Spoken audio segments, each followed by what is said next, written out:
Hey everybody, this is Rydo, and we're back to another live stream of Yu-Gi-Oh! Master Duel and video game news. Let's hop in.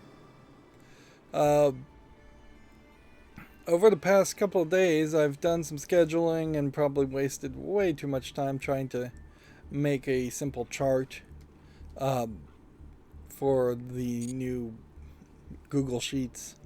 Um, just record keeping of what videos I have scheduled and which I don't. I did schedule a little bit of videos, but I really didn't accomplish anywhere as much as I should have.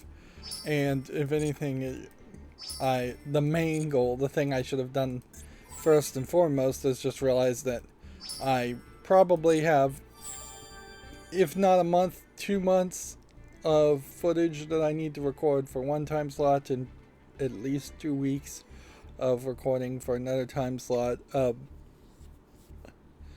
before I can start scheduling some of the October stuff. Like, arguably, and the idea that I'm toying with is to try and reduce the amount of content being made to just one show between, let's say, the month after October, the end of the Halloween month, and somewhere around January or February. Those are fairly slow points in which I could just live stream and release one pre-recorded footage. That would help me build more of a buffer while trying to recoup from just a lack of content being created. There is also a small desire to get rid of the series concept at this point. I don't know how I would rearrange my YouTube main page at that point, but it probably wouldn't matter too much. Because I doubt too many people are going to my YouTube main page anyways. So, at that, getting rid of the series concept, or just no longer continuing the series concept, makes some level of sense.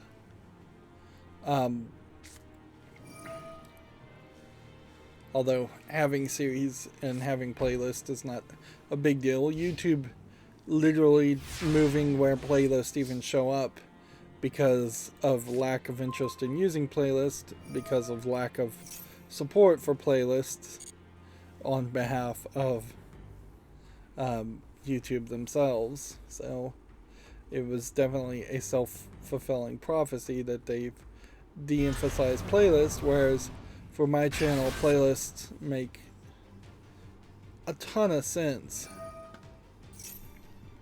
And there really isn't a way to get around playlists as a concept.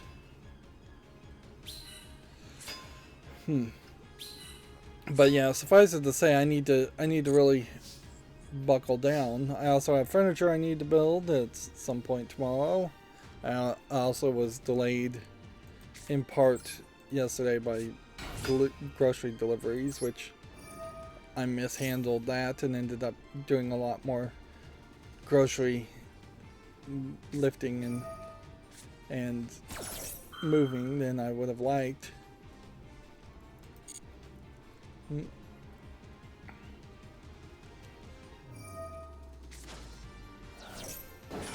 So that's another excuse as to why I didn't get as much work done as I should have. So yeah, still magically have a lot of things on my plate, whether I want to or not. Still struggling. My only question here, I suppose, is with this card, one of these cards, can I activate their ability and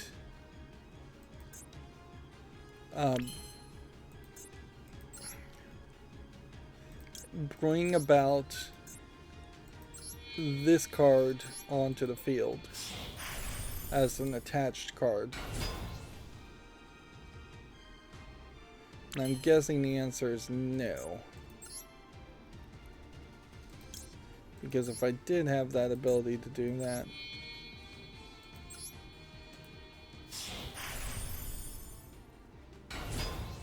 I guess what you would have to do is activate this spell, toss this in the graveyard, confirm here, reduce the there. Apparently I still can't activate this ability. Nope, it took a while. Detach this.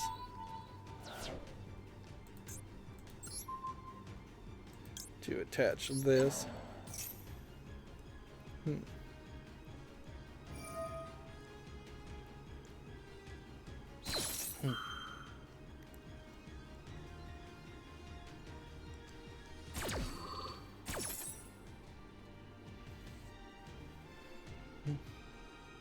Sacrificing a card here, I assume, to cancel that activation.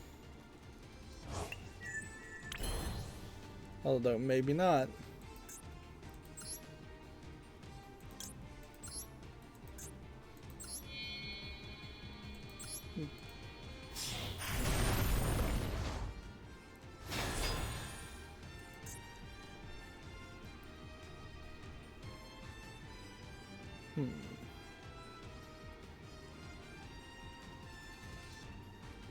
This guy seems to be protected by this guy, which seems to be protected by this guy, so seem to have a lot of things protected by other things.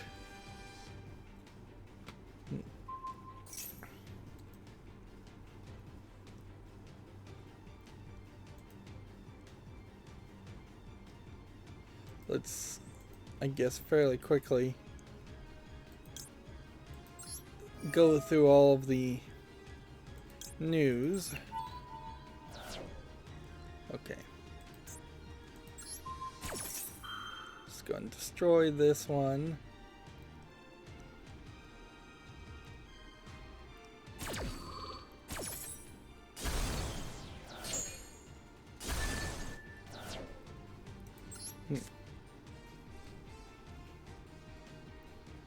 Well, they've screwed up now.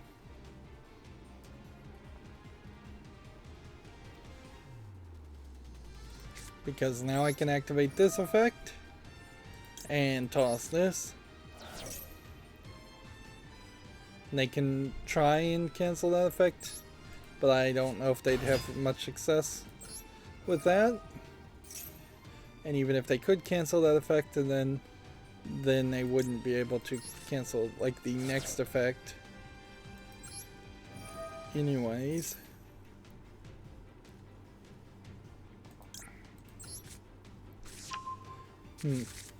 I've really been getting into like watching kind of garbage shows on Hulu, and apparently there is this I guess it's supposed to be like a teenage Twilight Zone called the Dimension 404 that I've watched a couple episodes of. It's fine. It's not anything you're gonna really be super enthusiastic about. It's no Stranger Things that's trying to be a very high budget sci-fi story. It's anthologies per episode. Let's see.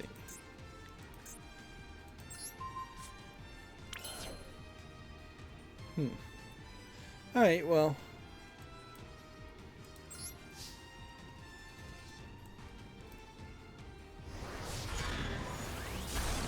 That's another one down. And in the turn.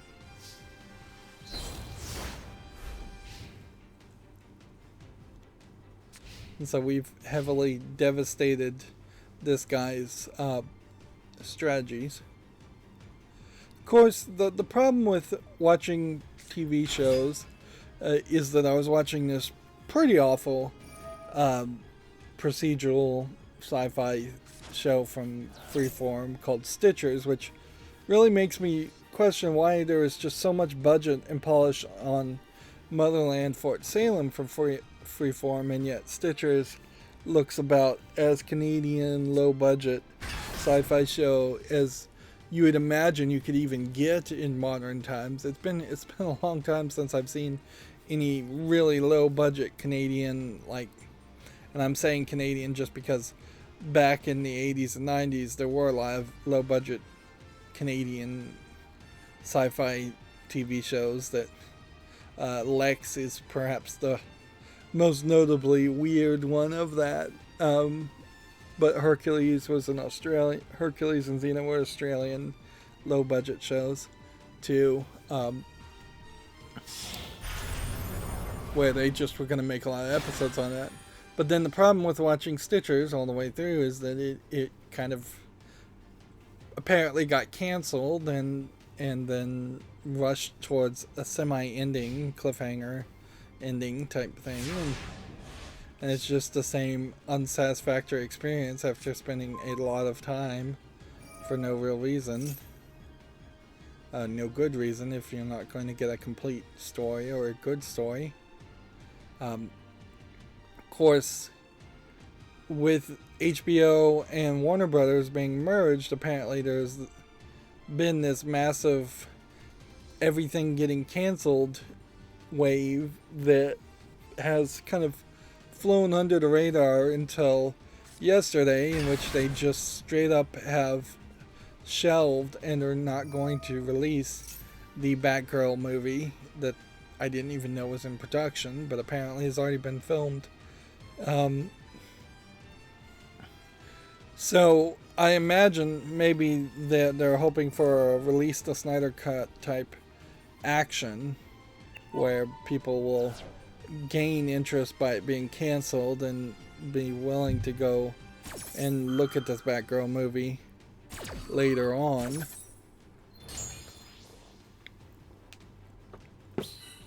Either that or they just needed some Hollywood math to lose money on.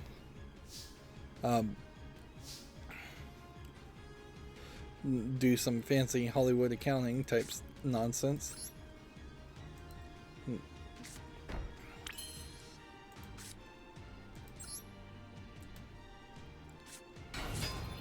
But a lot of the CW, which were Warner Brothers properties, have been canceled.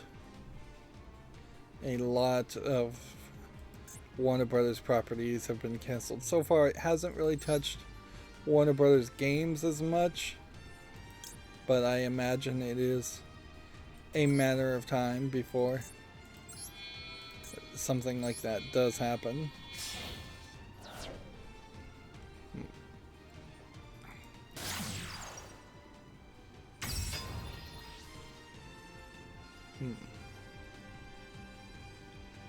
Just not getting very far here with these. Let's see. What we need is we need to know what changed everything.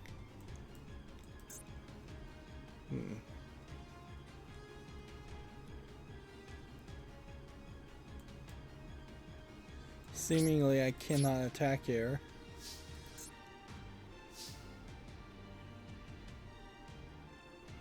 Yep, this is the card that messed with our ability to attack and turned us all into light fairies.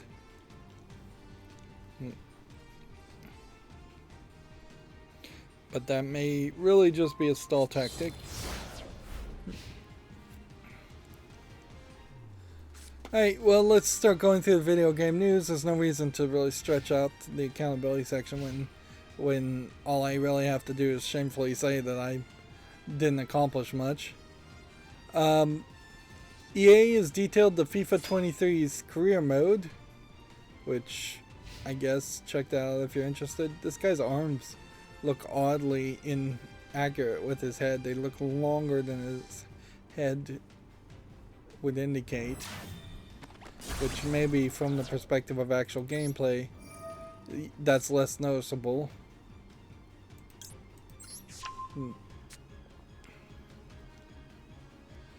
But yeah, I personally don't care about FIFA, so it's hard to care about any of that.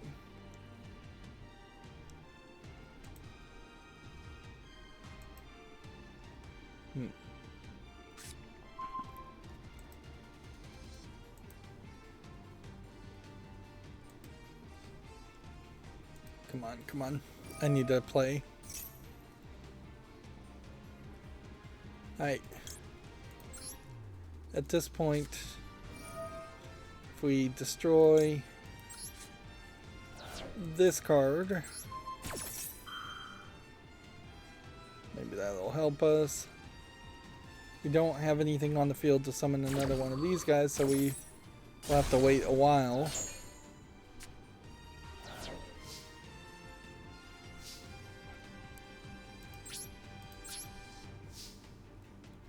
But there should be nothing stopping me from destroying this, which is a start, and he's only got a couple cards, but I have no cards.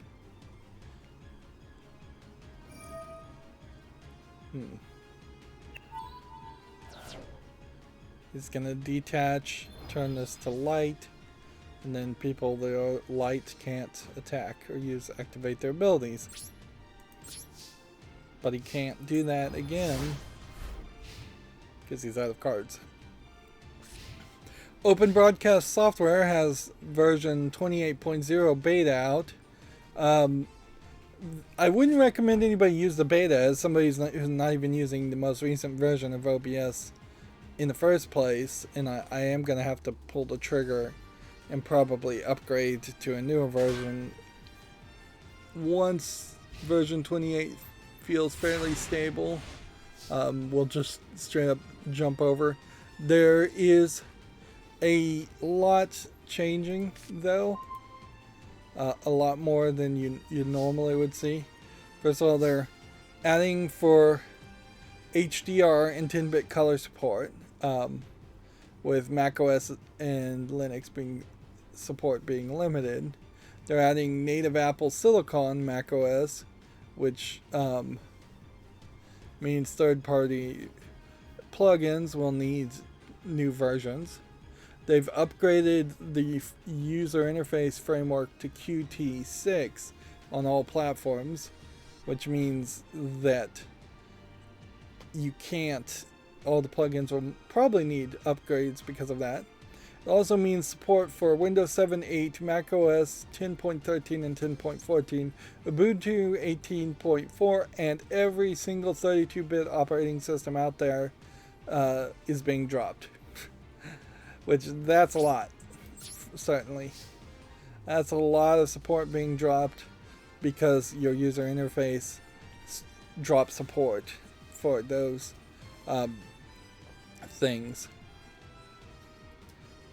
But it's not even particularly the wrong move for a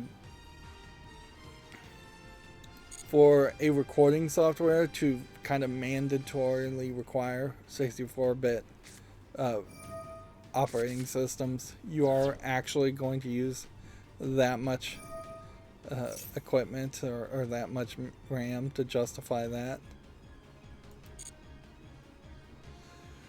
That also means plugins again have to be remade.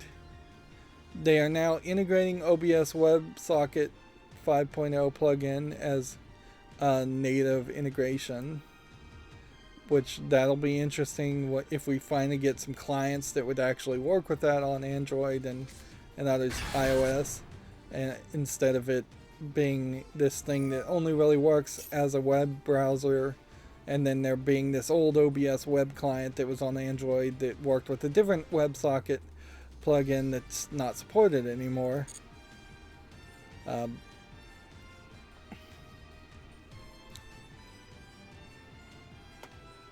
But them taking it on shows a level of interest. They're going to update the AMD encoder implementation if you're encoding using AMD video cards, I would assume. Support for screen capture kit on macOS 12.5 Plus for significantly improved capture performance. Significant improvements for the Apple VT encoder. Big focus on Apple here. Application-specific audio capture for Windows, which that is something I have been doing with Voicemeeter Banana, and eliminating non-connected things like Voicemeeter Banana is a interesting improvement, I would say. If like the more things that are supported by OBS specifically or built directly in the OBS, the better. No real talk about like the Steam version and settings being improved to carry over on Steam Cloud's saves at all, which I guess they just backburnered that. Integrated NVIDIA background removal for Windows, but you still have to, I think, install the weird package that's hard to find for that to work. And arguably, that may have been one of the things that was slowing down my OBS software, but it shouldn't have been because that was running for a very long time without problems. And you can automatically split recordings now by time or file size on all platforms. There'll be a new default theme called Yammy and much more. But again, this is very much a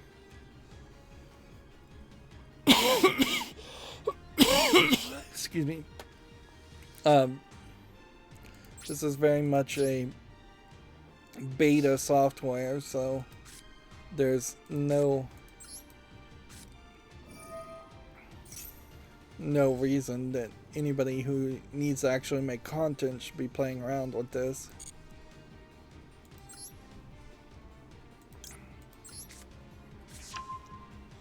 Alright. Summon here.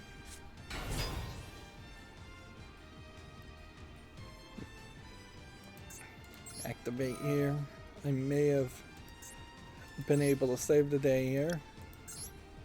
Not sure if I have quite enough cards to do this a third time,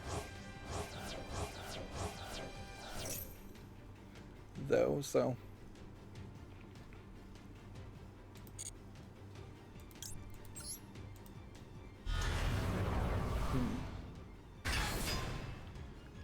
this guy's trying every card he has two or three times, which is not different from really what I'm doing. But there was definitely a brief second there where I felt like I was going to fail and only have the ability to just set a trap and nothing else. One, two. Yeah, I probably don't have enough cards at the moment to summon another one of these. Which I'm gonna have to summon another one of these, otherwise I'm gonna be in trouble. Yeah, apparently this is the new theme. It's kind of a dark theme for OBS. I like a white theme. There are definitely some apps that I still like the light theme instead of the dark theme. I probably should get better about saying light instead of white, but whatever. But yeah. Also, I would say the default layout in which they do things is somewhat weird.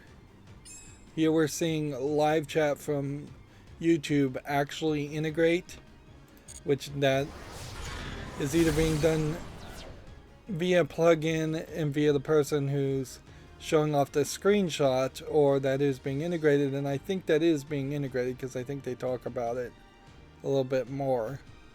Which that too would be an improvement, because at the moment that's kind of a nightmare scenario for me where I have to do some extra actions. more actions than I would prefer. I shouldn't have added that to my hand, come to think of it. The other thing I will mention, and it's kind of more of a private thing, so I was thinking I wouldn't mention it, is that I've got a couple skin tags that I'm trying to remove using these rubber bands around them to just basically cut off circulation and have them eventually become necrotic and fall off. And that frankly hurts like hell. One is on my back, and trying to sleep in the past couple days has been worse than usual because of that. So yeah, that's almost certainly just being in more constant pain than usual. As you become an adult and get older, you tend to be you tend to be in pain a lot of times anyways, or sore.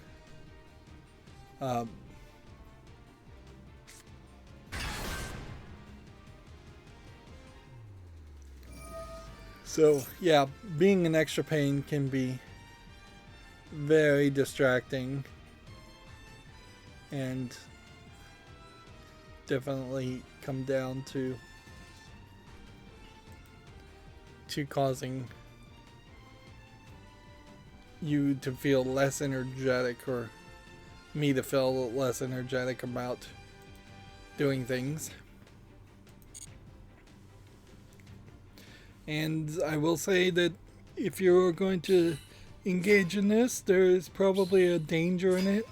I imagine dermatologists, at least dermatologists who want to get a doctor's visit out of you and a paycheck from your insurance, will tell you it's dangerous. And they have a certain point to it, that they feel the need, that somewhat rightfully, that they should look at any skin tags or moles to make sure they're not cancer first, and then they want to do surgery and charge for surgery to very quickly swipe with a scalpel to cut it off. But yeah, you certainly are irritating skin, you're killing skin, you're killing a part of your body. There is almost certainly a level of danger you're engaging with in that.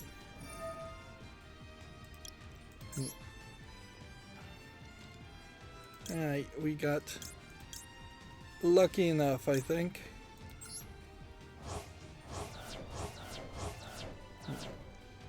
But this is the last one we've got to.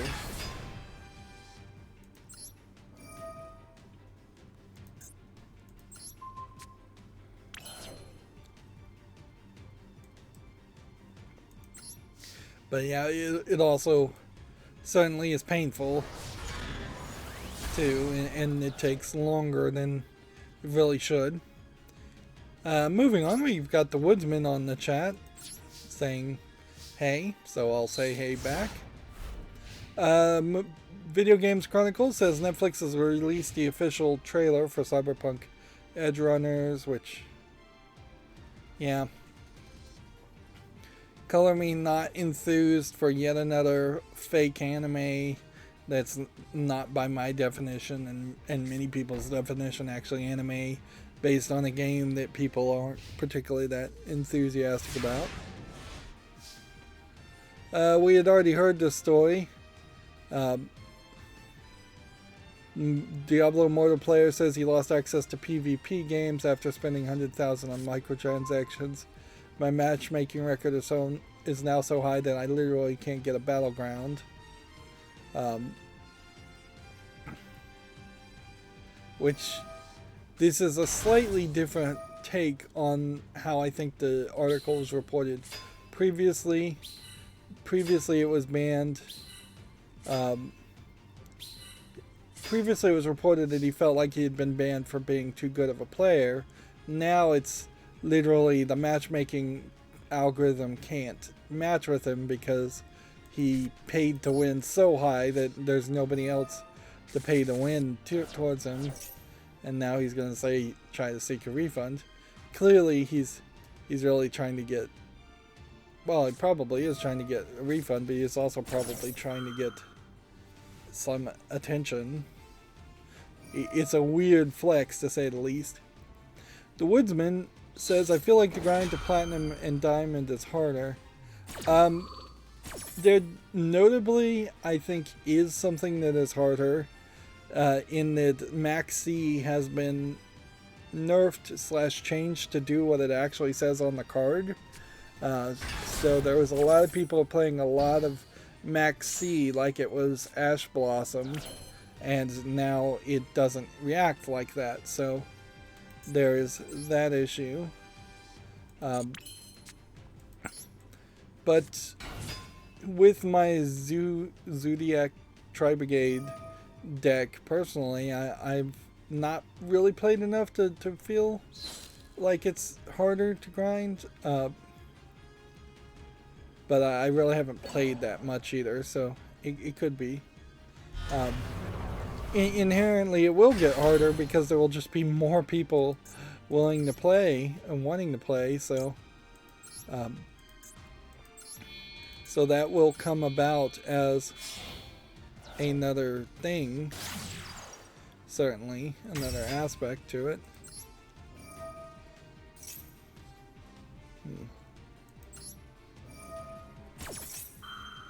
Gonna potentially run out of cards here. Let's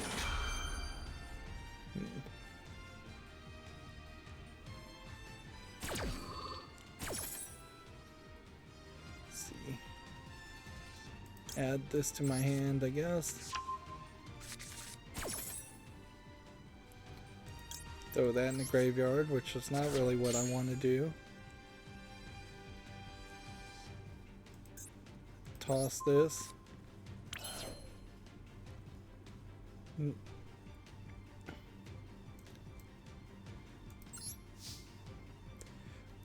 One of the problems, I will say, that seems fairly obvious in the case of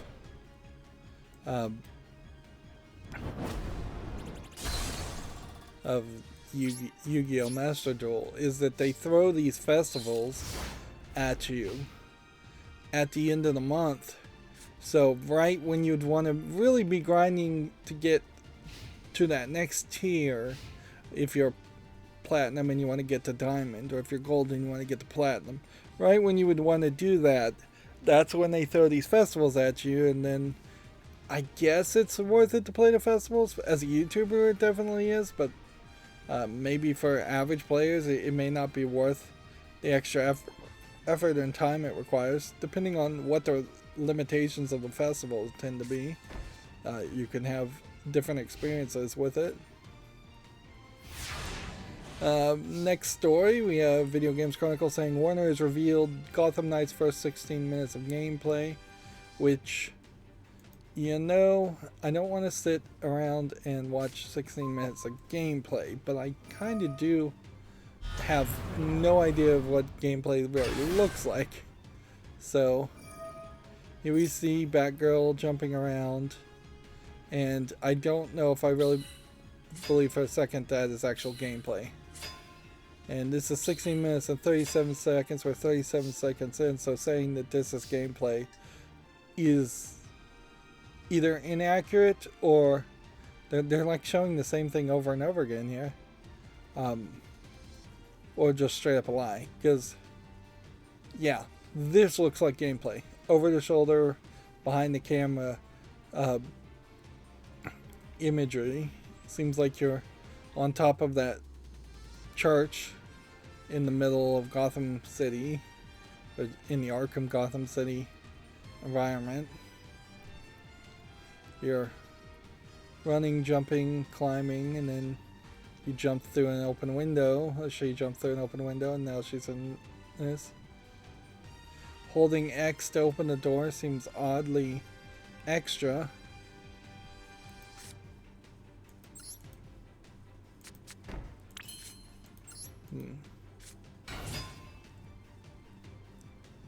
Let's see.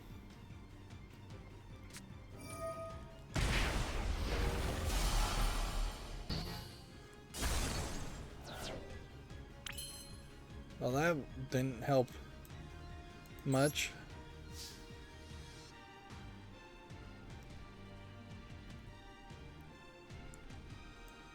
Right.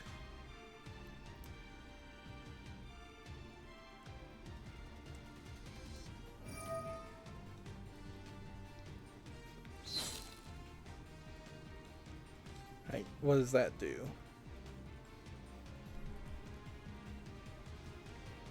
Very quickly, the 16 minutes of gameplay has once again gone back to a cutscene.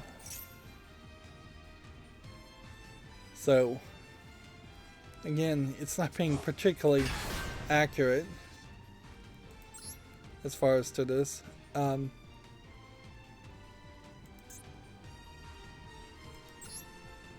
See, the Woodsman says, I don't think the matchmaking system is random. I strongly believe they have some kind of system which they match you with players that counter you or load their hands with hand traps to stop you. I never played Gravekeepers until I select. I never played Gravekeepers until I select my Gravekeeper deck and I play with it. I get mirror matches, so there's 100% a card or deck matchmaking system. Yep, you may very well be right on that. I couldn't say one way or the other. Like, I play a Zodiac Tri-Brigade deck, but that is the top tier meta deck, so it doesn't particularly surprise me when I see a decent amount of other people playing Zodiac Tri-Brigade. I don't see it non-stop by any means, nor have I been given the impression that that was something that was happening, but I just honestly would not know.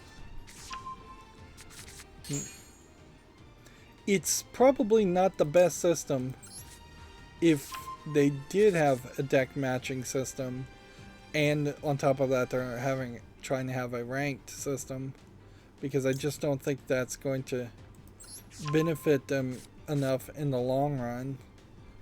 Particularly when you get to the higher ranks, if there's somebody that can make it to, if you could make it to Diamond Tier 1 playing a completely different class of cards, or a different class of enemies. What's interesting about this gameplay is that they're showing actual red blood and quite a lot of it. But they also are doing the Batman Arkham Asylum detective mode with Batgirl, which really is going to feel, I think, somewhat out of character when you start to talk about, yeah, here you're scanning areas and seeing through walls. When you start to talk about some of the Robins, like Red Hood with his guns, I just don't see him actively being involved in that kind of experience. The Woodsman says it's annoying. The matchmaking needs to be random. I bet, and then he says, I bet you play Sword Soul a lot. It benefits them, so players will spend money to build meta decks. I have not spent a dime on this, and I was able to build a somewhat modified meta deck just by playing a lot. So, if that is their goal, which obviously it is, they've failed as far as hooking me in. Can't do anything here. As far as Sword Soul, I wouldn't know. Like, if that's the one with the guy, the samurais that you attach a sword to, I don't really see that deck very often. In fact, I can't really name any decks at all. I'm just not that into Yu-Gi-Oh! To know. But I can certainly meet the Woodsman most of the way there, because the more general, I'm not paying attention experience that I have with Yu-Gi-Oh! Does consistently cause a lot of very slow games. And arguably, I'd like to see faster games, even if I'm losing even slightly more. And it does cause a lot of slow games that then end up in losing. And it's always been my complaint in every collectible card game that they need to figure out a new system to increase your win ratio from trying to balance it to 50% up to actually trying to balance it much closer to, I would say you'll probably want 90-95% win ratios.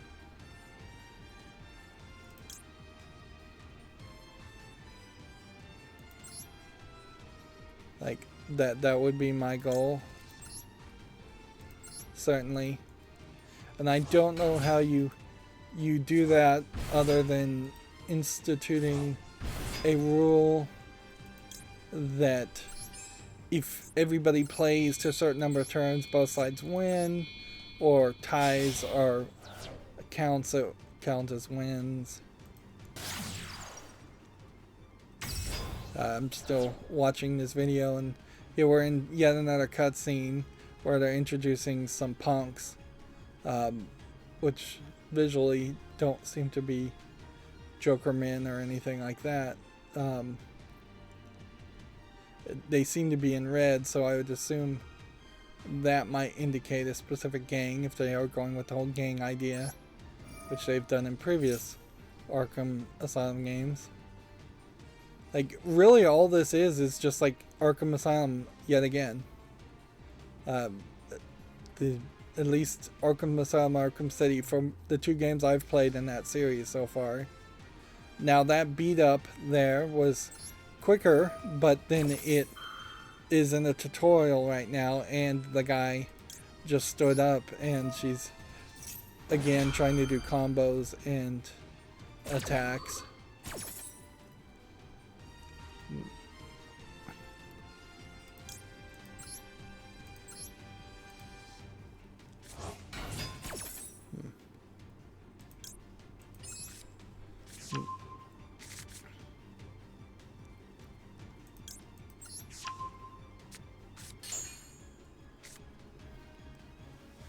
So yeah, it doesn't really seem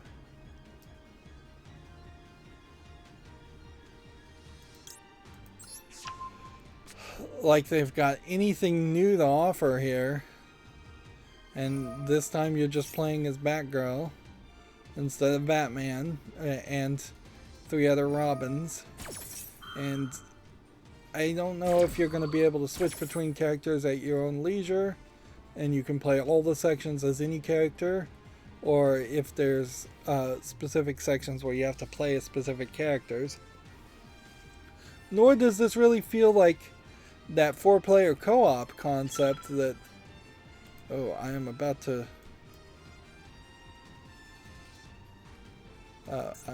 lose. Just because the game goes so long. I would say Yu-Gi-Oh! Definitely needs to improve that way more than anything else. It's just how easy it is to lose a game by being a slightly slow player, and the penalty for being a slow player is still not high enough to actually increase the speed of gameplay. I do question whether somebody with some mental disabilities would really struggle to play Yu-Gi-Oh! Where they wouldn't have really struggled to play things like Hearthstone or Magic Arena, where Hearthstone pretends like you don't have that much time visually to give you a sense of urgency, while actually giving you kind of a ridiculous amount of time.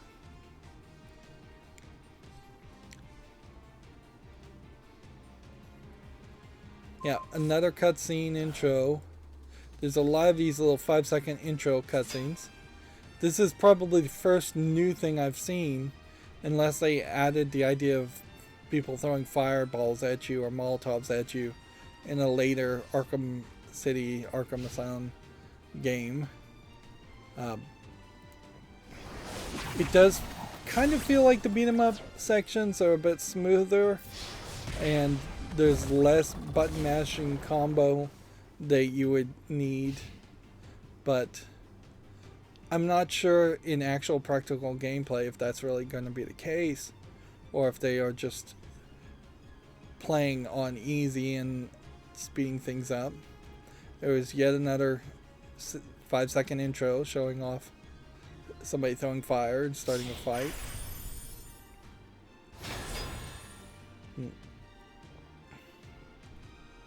And anything Batgirl does could have also been Catwoman. Like the moveset can be fairly simple. Yeah. I really do question, in late game, are you going to end up having to do a whole bunch of button mashing yet again to defeat 5 or 6 5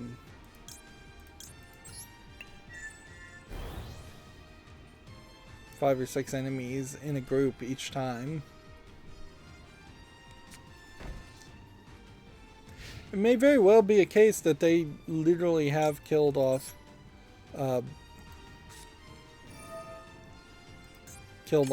Batman as a way of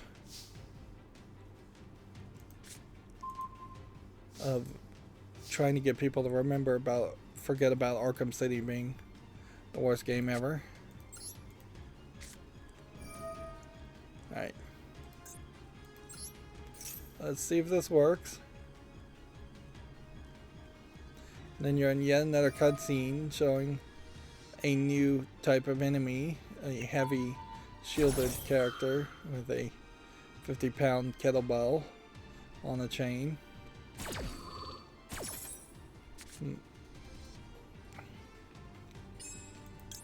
So much of this is definitely not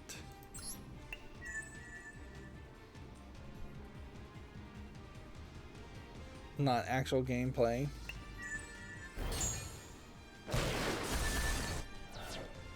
Well, this 16-minute and 37-second video, definitely shows that this is just Arkham Asylum gameplay.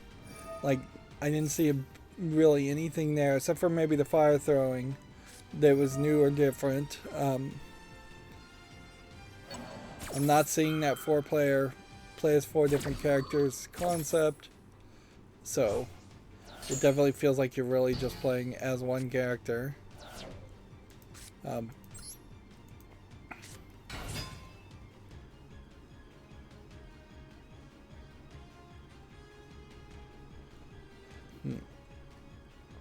And yeah, I'm definitely not seeing anything that's particularly that interesting as a new twist. You've effectively removed people. You've removed Batman from a Batman game and removed content from a Batman game.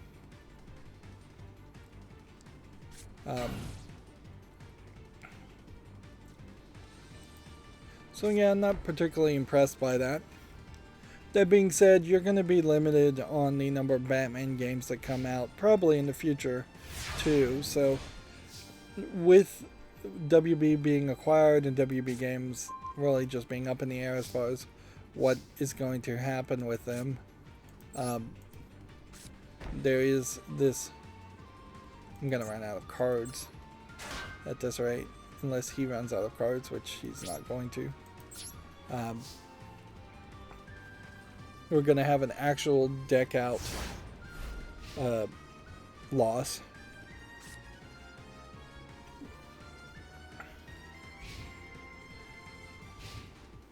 Yeah.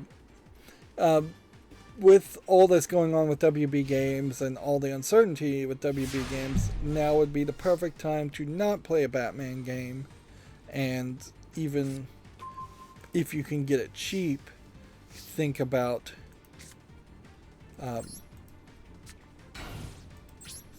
actually going towards a... He doesn't have to do anything. He can just end his turn, and in 2 turns I'll lose.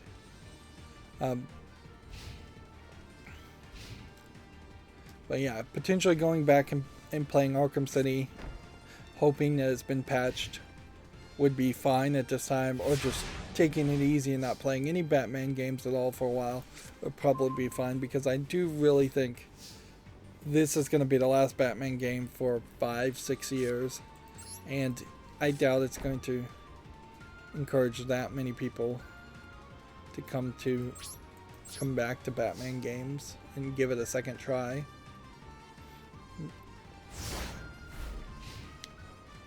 Of course, there is this also problem that has to be addressed, I think, in that Batgirl was getting pushed very hard with the WB, with the Black Batwoman series. Batgirl, I guess, herself, Oracle / Batgirl, has not been pushed that much, but I think there is a chance that that would be pushed hard enough that they would hope for some kind of return on investment there. So might as well just attack.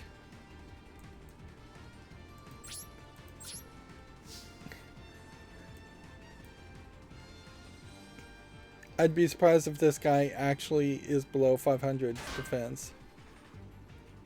Yeah. He wasn't. He just saw the writing on the wall that I'm out of cards. He has only 100 attack though, so there is no good reason to put it into attack mode. And this card's not going to save me either. But you would have thought maybe it could have done that. I'm probably failing miserably to bring about this guy. And it's interesting that there is no animation there for running out of cards, when it really should be something fairly obvious when you run out of cards. And doing that got me a whole bunch of rewards, but not enough to, as far as the duel score, to even give one reward. Moving on with the news, let's keep up momentum if we can. Activision's active player base has fallen below 100 million players for the first time since 2019. Call of Duty engagement declined during the publisher's second quarter.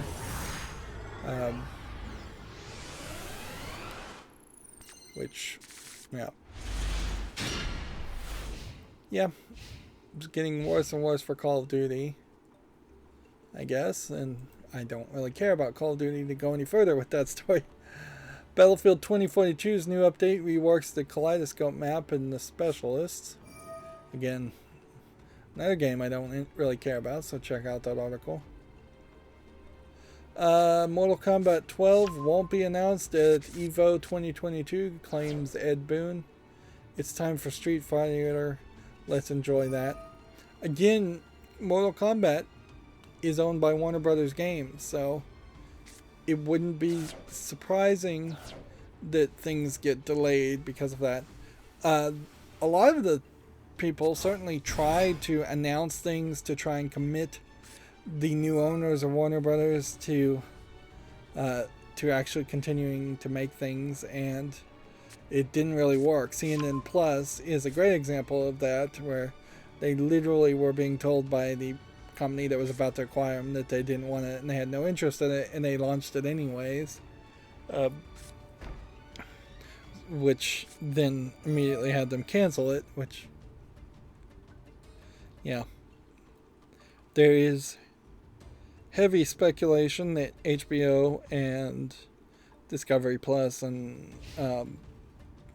Warner Brothers are all going to merge into one major streaming service to I assume compete with Disney Plus.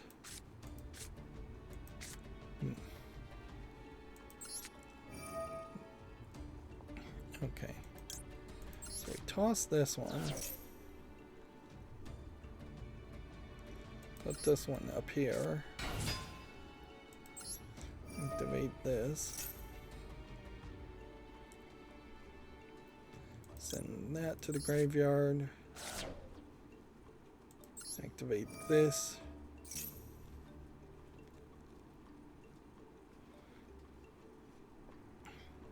Add this to the hand.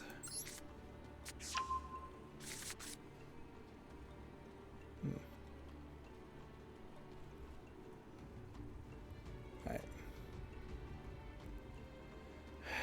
And then what do we do now? Can't activate this trap for some reason. Cannot activate spell cards.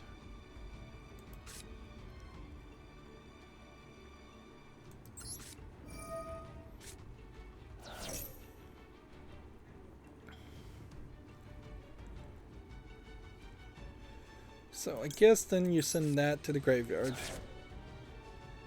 And then that should give us enough to discard 4 cards.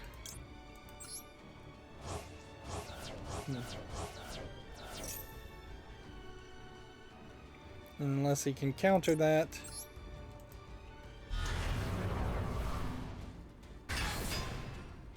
We can now activate this.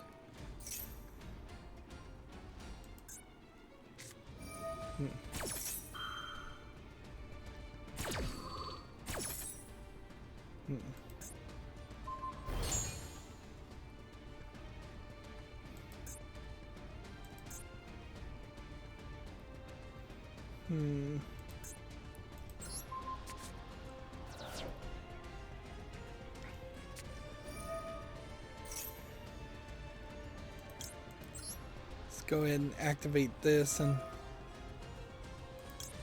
get rid of this card. Even though that's not really what I was trying to get rid of. And hopefully that screws over that strategy. Didn't seem like it did, but whatever. He's kind of running out of cards.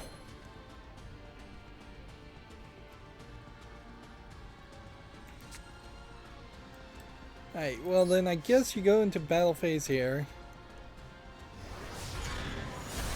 Inevitably, as far as Mortal Kombat 12, or whatever the next Mortal Kombat game is, it's just hard to care about Mortal Kombat. In a lot of ways, Street Fighter kind of has the same problem, and all fighting games now have gotten to the point where they're generationally a whole different collection of characters, enough so that you're just not really seeing the same Scorpion and the same Sonya Blade and things in Mortal Kombat that you once would have seen. You're not seeing the same kind of gameplay or the same kind of story, for as much as you really need a story in a Mortal Kombat game. Like, if you have zero interest in the meta multiplayer, player versus player experience in Mortal Kombat or in fighting games in general, then you are going to run into that problem of waning interest. Here you can see I did considerably less, but the rewards were considerably higher, so we got 2 legacy packs, and that was a considerably shorter game. Let's see, AEW Fight Forever listing reveals platforms, match types, and more. It's almost certainly a mistake to try and jump from WWE to AEW when the right move for people who play wrestling games is to jump away from playing wrestling games until there actually are good wrestling games out there. Maybe AEW Fight Forever is a step towards playing a good wrestling game, but I would be cautiously optimistic at best, as far as any wrestling game. And personally, I'm not interested in wrestling games. Like, one of the things about fantasy is that you can have higher levels of extremeness and violence, and so a wrestling game, which by its nature is a limited amount of athleticism and violence, is in this odd, mushy middle compared to every other game. EA Sports has signed a naming deal for Spain's La Liga. The home of the Barcelona and Real Madrid will reportedly be renamed La Liga EA Sports, which that probably cost them a pretty penny, several million pounds, I would assume.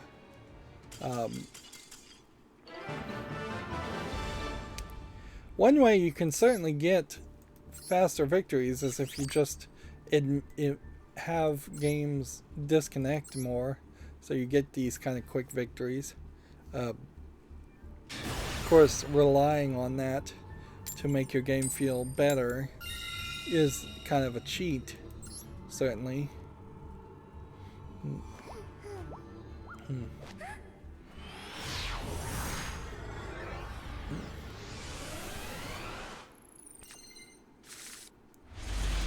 Some kind of pity system or something built into it where it would just say, hey, we're going to give you a bonus victory just because.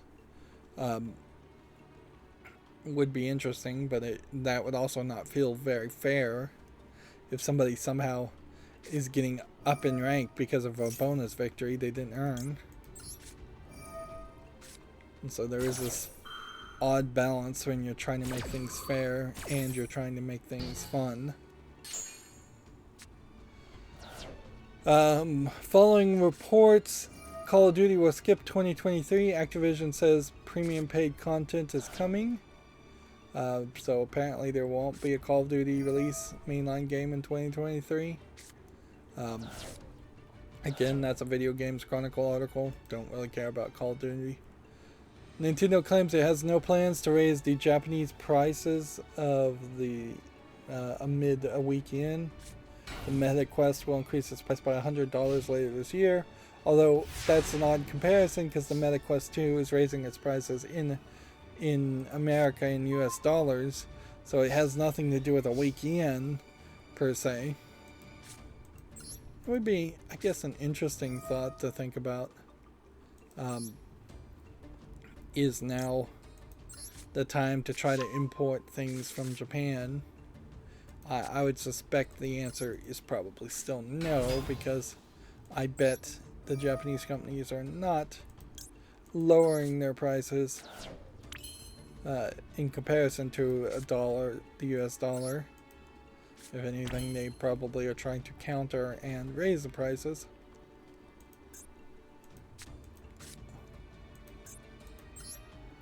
Alright, let's see how this goes this time.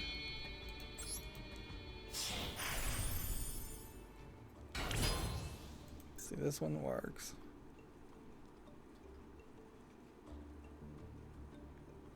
Special summon it. Alright. Nope. If I was gonna do that, then I needed to have done this. Well, actually, I guess I can do it this way, though. Still will work.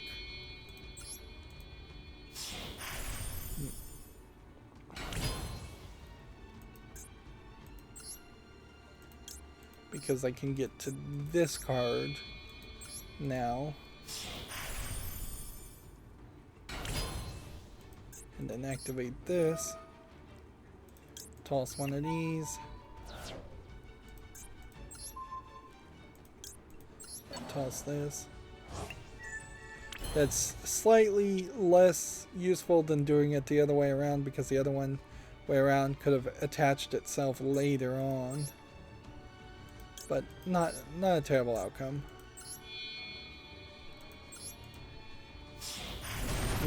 And now it will just become a question about, do I think 500 is enough?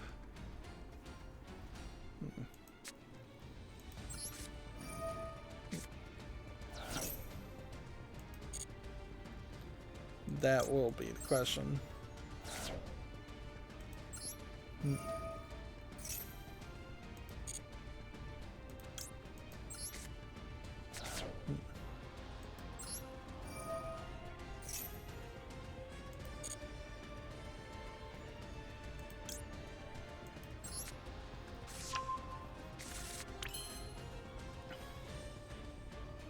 Okay, so I could kill myself now, or I could toss one into the graveyard now extra and summon this, but I think you play it cautiously here. You take a gamble here on this, take 1500 damage, which actually works fine because then that shows me I can destroy this now that it's face up and do 1700 damage here. Then end the turn.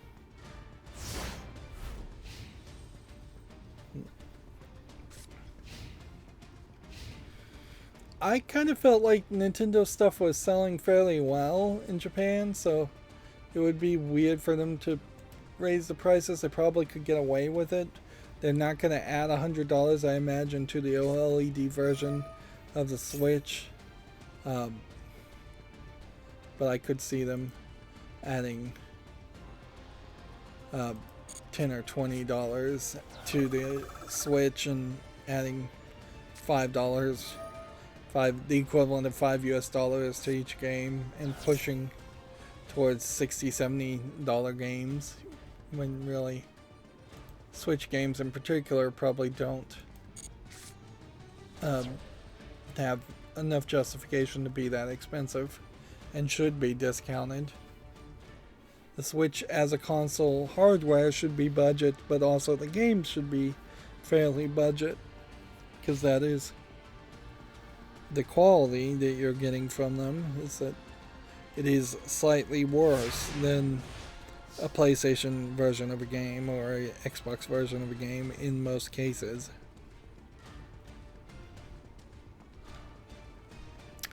I also don't think Nintendo would go out of their way to particularly announce early any price increase. If they are going to do a price increase, they will probably announce it very quickly and very close to its original, to the point where the price does go up. And you would probably wait until after the Christmas season, unless you were just in dire need to raise the price.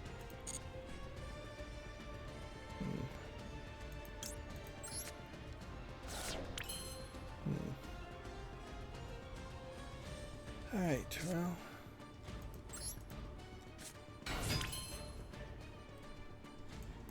Probably doesn't benefit me to do anything extra here, at least to start with.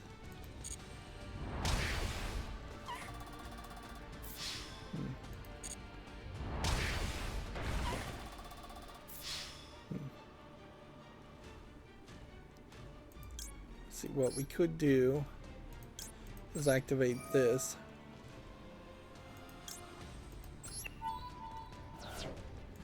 Just to destroy this. And then that lets me do this. 1, 2.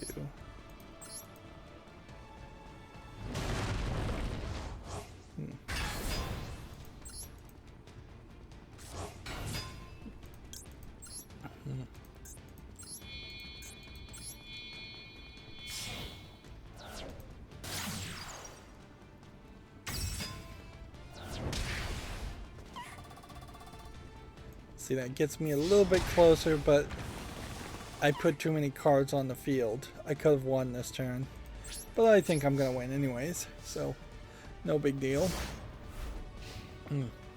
The Woodsman says, my point exactly, I'm playing a token deck and I'm playing against a token collector. Token destruction deck rank is fake. It might be.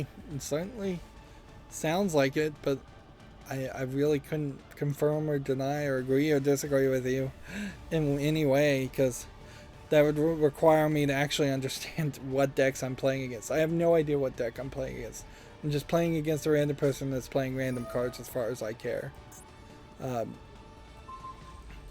See, this was like the swords I was talking about, so I don't know if this is the Soul Sword deck you were talking about or not. I don't think any of these that are getting played are really being shown as sword decks. I will say I don't see this deck very often. I do see it occasionally, but not that often. Let's see, August Xbox Game Pass titles for console, PC, and cloud have been announced, which seems to be several games. Shinzen IO stands out, potentially. Fallen Games will leave on August 15th. Boyfriend Dungeon, Curse of the Dead Gods, Library of Ruina, Starmancer, and Train Sim World 2. And then the new games seem to be Cooking Simulator, Ghost Recon 2 Point Campus, Turbo Golf Racer, Rome, Offworld, and Shinzen IO, which Shinzen IO does stand out as being kind of an oddly programming based game. Alright.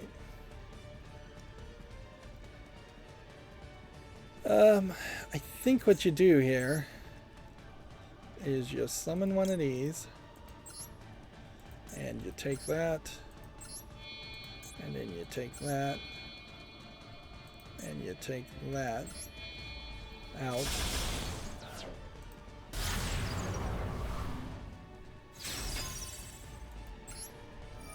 Go ahead and activate that, and activate that even though it doesn't matter. Just activate everything. Really should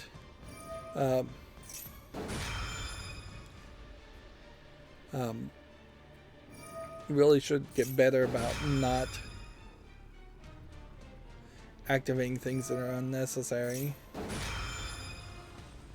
Woodsman says, no, Soul Sword is a negate deck. They synchro with Strategist and a token to go into Grandmaster and to floor.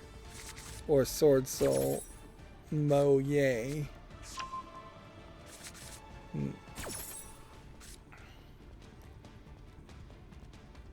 Okay, well, then I'd have to think about whether I've seen that deck or not. You're playing against an Exodia deck. I did have a slight feeling that that might be the case.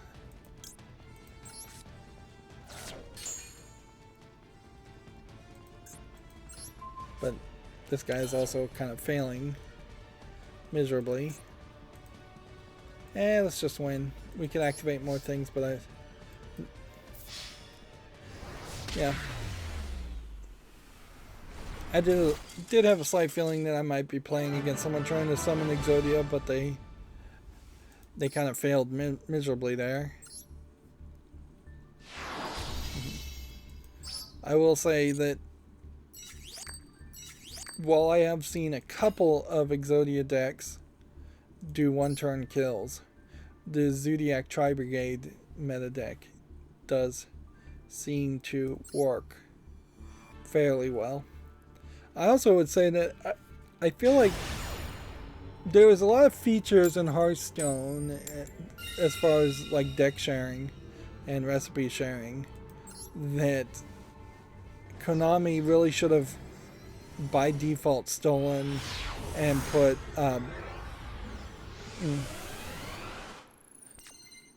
stolen and had in their game by default, because it is a weird situation now where the like whole friend aspect of Yu-Gi-Oh is just completely broken, in which you can't really see their decks, you really can't share decks or recipes with other people, or copy and paste the deck from a website. And yes, those were features that were added to Hearthstone very late, several years into Hearthstone, but progress should move forward. Now, this fairly obviously is going to be a Toon deck. The Woodsman said he bricked that's a one-turn kill Exodia deck. I don't see a lot of success on one-turn kill attempts of Exodia decks. I will say that at these higher levels. It probably works fairly well at lower levels. And I have gotten fairly familiar with this Zodiac Tri-Brigade deck, so I actually, for the most part, think I know what I'm doing with it, which when I first started playing, I definitely didn't know what I was doing with it, and that did definitely cause extra problems. I'm gonna go the other way here. Bring that one up.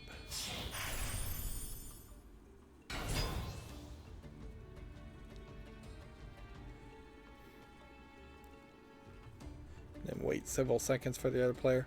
This is where a lot of the delay happens here, is that you have to wait for the other person to make a decision, when I'd like to be able to just preload my actions, and then if he does something crazy, counter that. See, and he's playing Max C here, which Max C wasn't working correctly anyways. And I just took Max C out of my deck, so if that was a brief bug, I've since decided to I just abandoned it and got more Ash Blossoms, which is fine.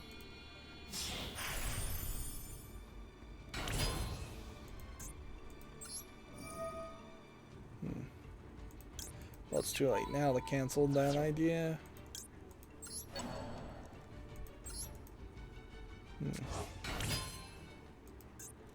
It might be a slight benefit also, though, by doing it this way and having 2 cards on the field, because I only need 4 cards in the graveyard anyways.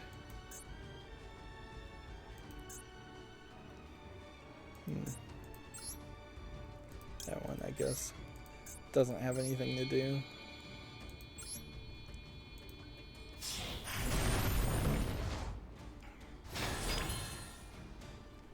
Putting this in the absolute wrong place for where that trap is. And that's not some level of sneakiness that I'm trying. I'm just being stupid.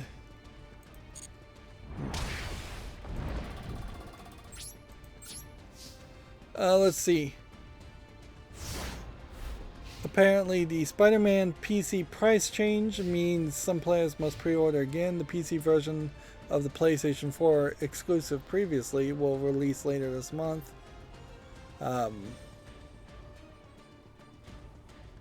Players in Australia, Israel, New Zealand, Norway, and Poland and Switzerland will have to pre-order the game again, which I guess that means you're getting refunded your money. And at a certain point, that feels dangerously close to a scam, certainly, to guarantee a price and then take away that guarantee of that price. That's, if anything, that was the one thing pre-order that was good about the idea of pre-ordering, is that you were locking in a unit at a certain price. And so that seems very slimy, to say the least.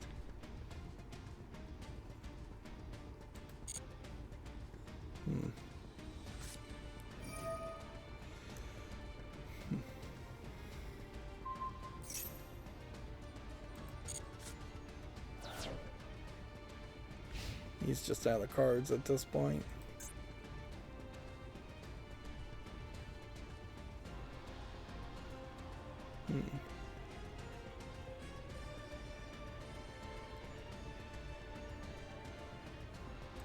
Yeah, I don't think there's anything more that can be done there. Just take the damage and move on.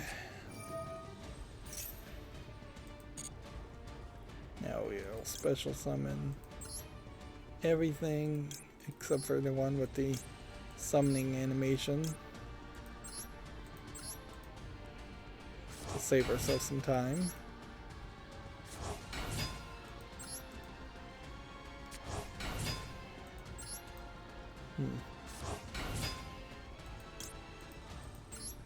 And that will absolutely wreck his strategy, I believe.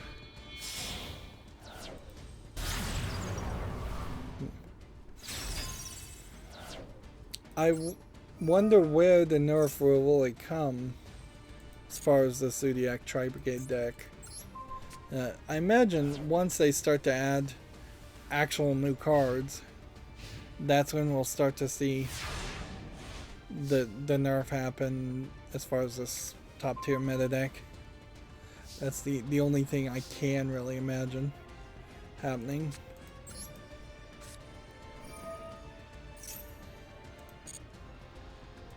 Let's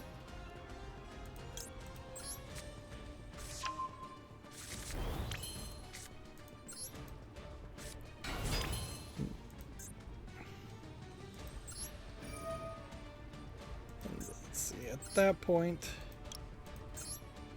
we are kind of just showing off by bringing out another guy.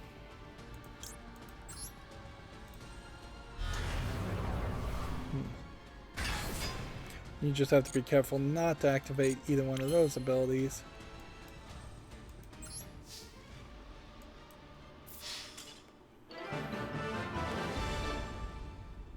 There we go.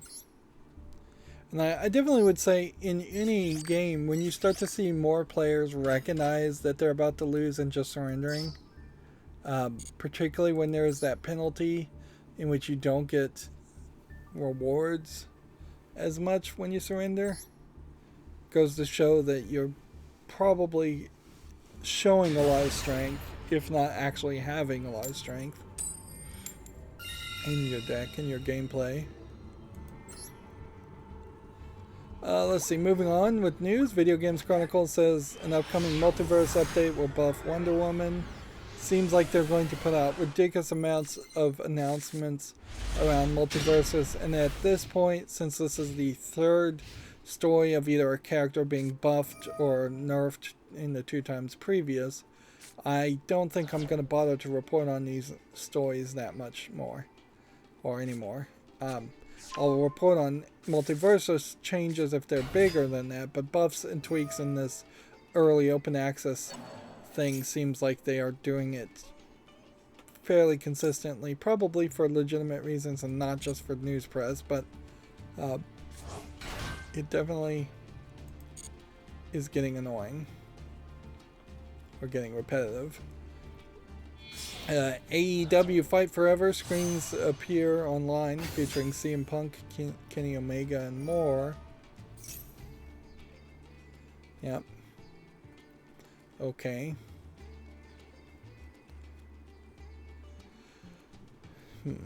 I guess the question is, do you really want to see, do wrestling fans want to see AEW succeed and WWE succeed, or would they like AEW to somehow magically take over WWE and merge back together, or would they like to see WWE under Triple H be a new, kinder, better WWE that brings back a lot of the characters, a lot of the wrestlers that people like?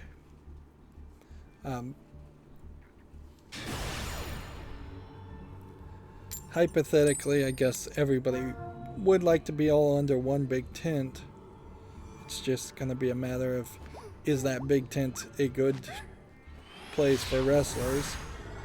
And definitely, I would say that WWE is not the greatest place for wrestlers, because the idea of them being independent contractors, having very poor health care support, having very little support in general to grow as wrestlers and gain fandom. But I have no idea if AEW is any better. in those aspects. Well, we are having a chain of surrenders, which is fine for me.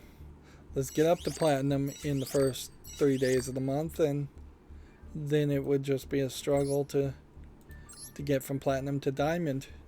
I did say in the last stream that if I put a lot of focus into gameplay or just get really lucky, and I guess I'm getting really lucky, I could see myself making it to diamond. Once you make it to diamond, I don't know if I really care much about getting high into diamond, because it's going to drop you back down to platinum anyways. Like, getting the rewards would be nice, the extra gems, but I don't think it's particularly that much extra gems even. See, the PlayStation Plus games for August are now live. That's Tony Hawk Pro Skater 1 and Plus 2 and Yakuza Like a Dragon. I think we pretty much already talked about that. Assassin's Creed Valhalla's roguelike inspired free game mode is out now. The Forgotten Saga takes players into Niflheim, the realm of the dead.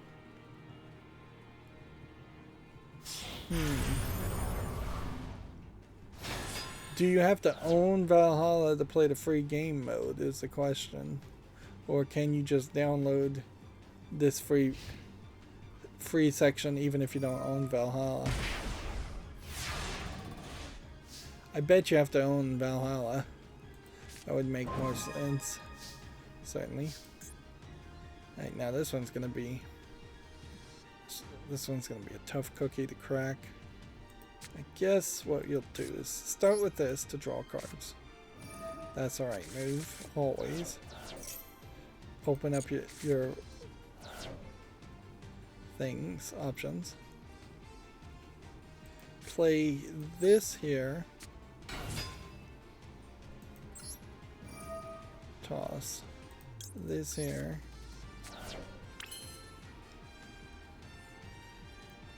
Then we're going to try and do a fairly standard run of these. So no, I don't want to activate that ability.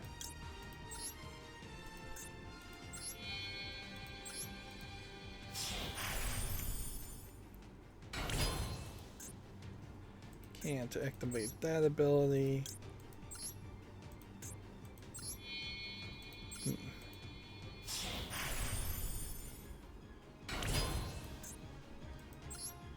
Can activate this ability.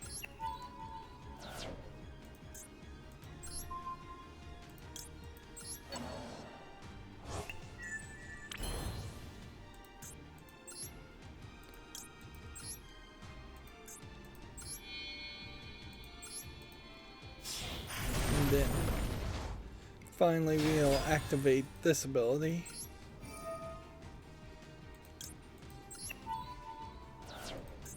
Destroying that card, which that didn't work. Darn it. Okay, next step. Play this. Add this.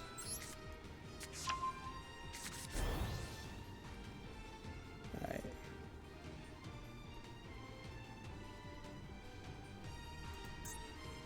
We've got 2 cards in the graveyard. Can we get 2 more in the graveyard? Yes, we can. We'll activate this ability. We'll put this in the graveyard. Activate that from the graveyard. Same old, really.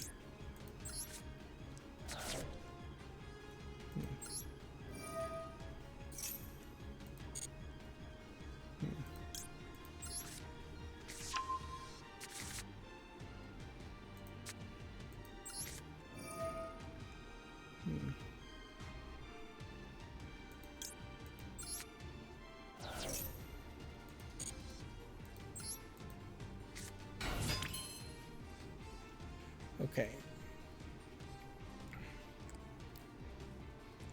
Problem here is this is still on the field.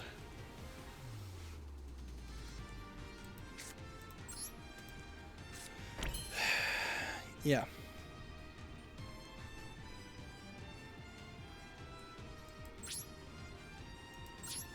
I needed to have destroyed this.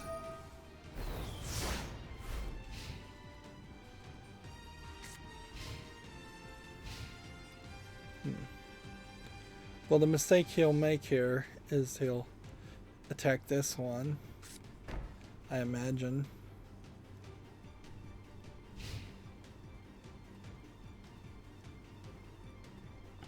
Although it kind of doesn't matter which one he attacks.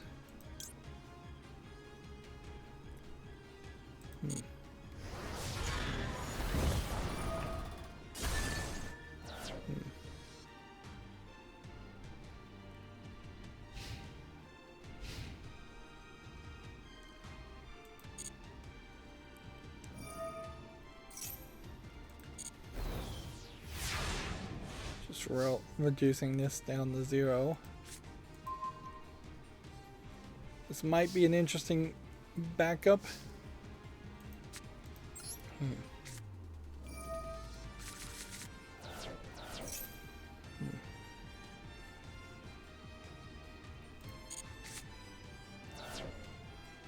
Okay.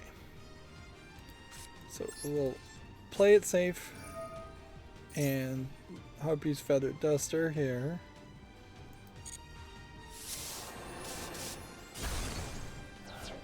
We'll activate this ability. 1, 2, 3, 4. Probably got rid of the wrong cards there, but whatever.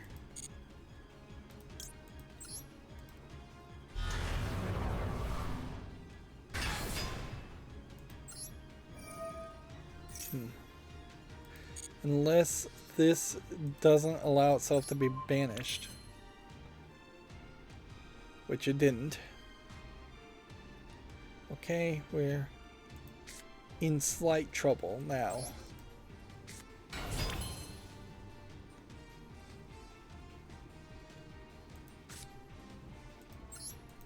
My hope is that I can send this to the graveyard and reduce his health, his attack by half. And I got nothing.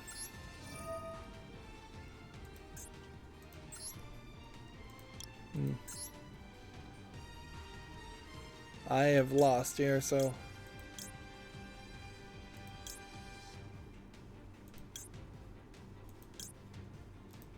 I don't know what else to do.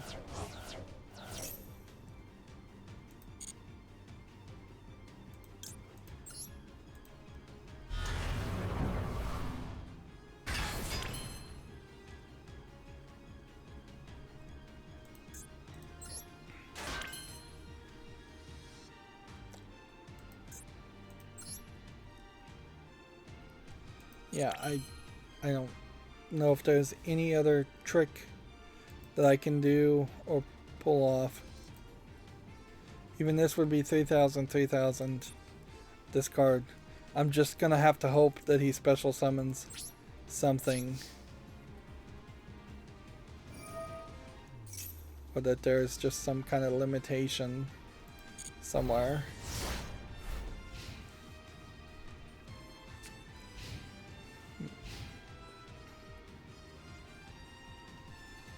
Well, he's got me snookered here.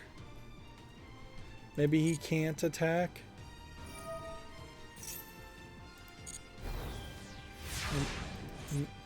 Maybe he has to do something.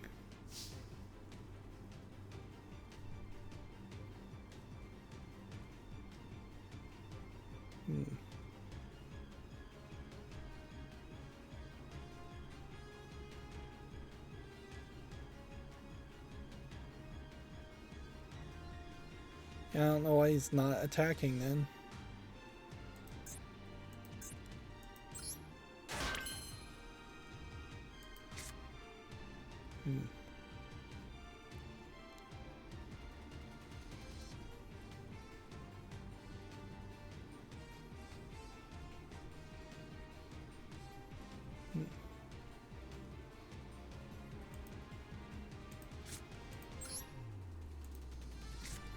I can't go in defense mode here.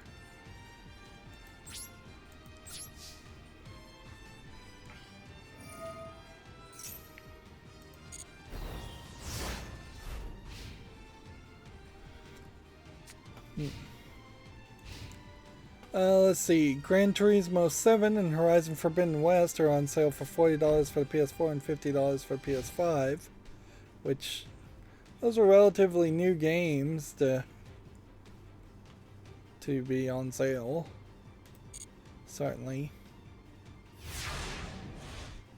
As far as Horizon Forbidden West is concerned, I think people are pretty much just uninterested in it as a game at this point.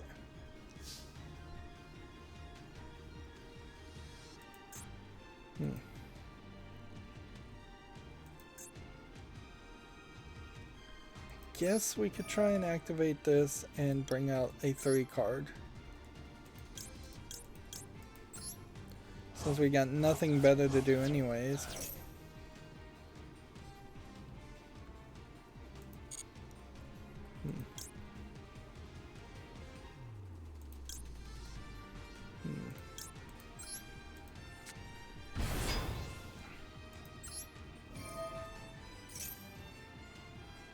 That will at least let me banish this, whatever this is.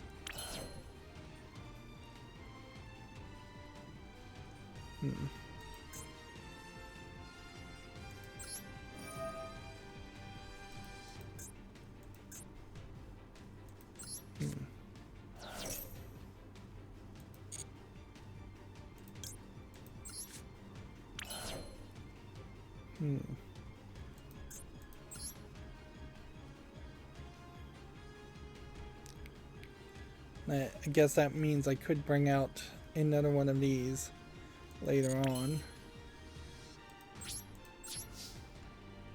Seems like he's just waiting for me to surrender, and maybe I should just surrender. My only hope here is that if 5 things or more were special summoned,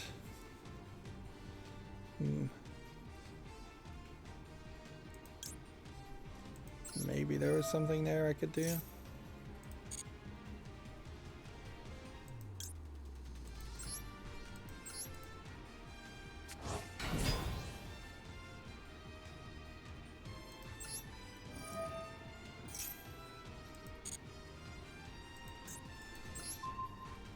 Just again try and banish the card. So I don't know why this card is so, why he's so reluctant if it's unaffected by other card spells anyways. Like it definitely feels like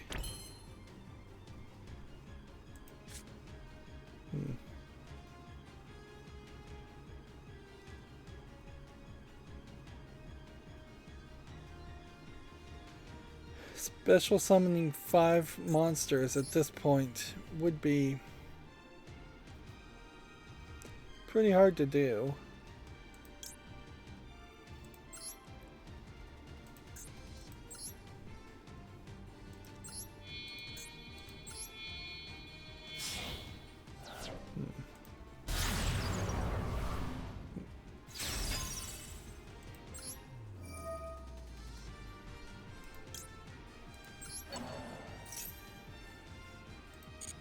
We may have got something here. Alright, what is this other ability?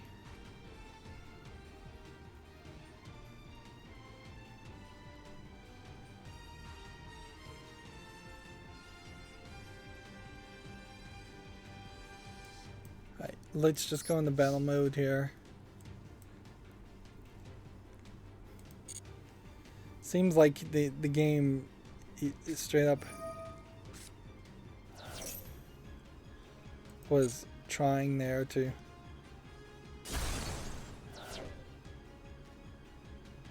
give me a chance. No such luck though.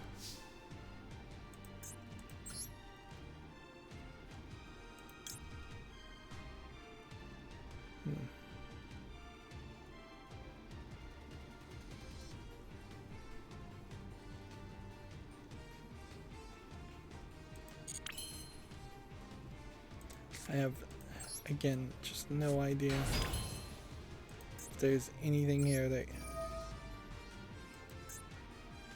could work.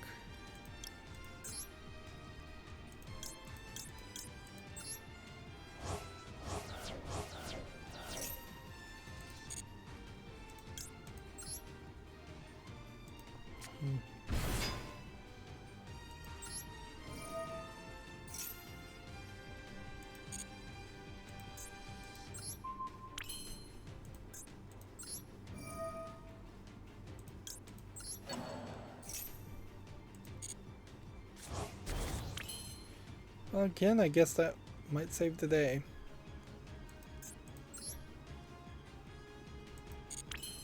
Alright, we're trying here. We're giving it the old college try. This guy has literally one card that's been able to destroy my entire deck. And I didn't realize I was out of cards.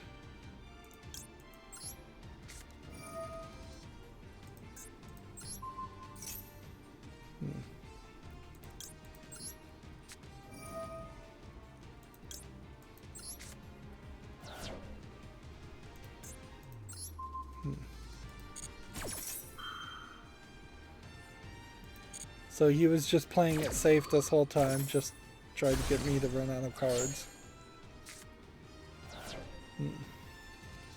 And I helped him quite a bit there. And again, super long game, not a lot of reward there. Well, on that, we've mostly had some decent success here. Getting up to platinum gets us more gems, small amounts of gems. Getting up to diamond 5 gets you some gems, but even if you get up to diamond 1, you're really not getting any major bonus as far as gems. So getting the diamond 5 and getting the diamond 1 seems to pretty much mean the same thing anyways.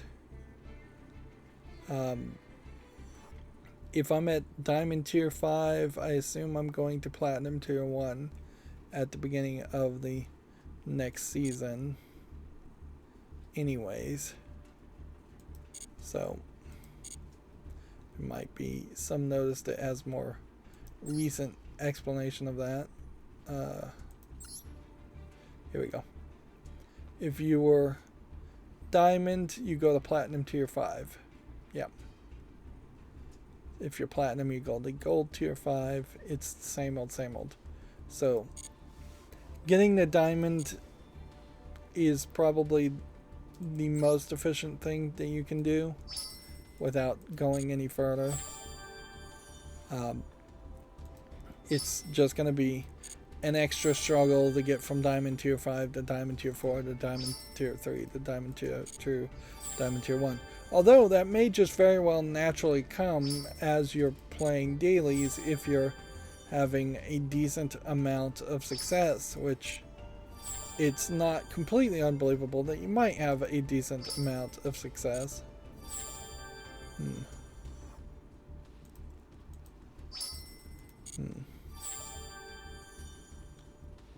And we are once again given the duel and solo mode daily quest that I will probably get around to doing regardless. And as far as all of this lifetime stuff, it is still slowly progressing, but not really doing too much.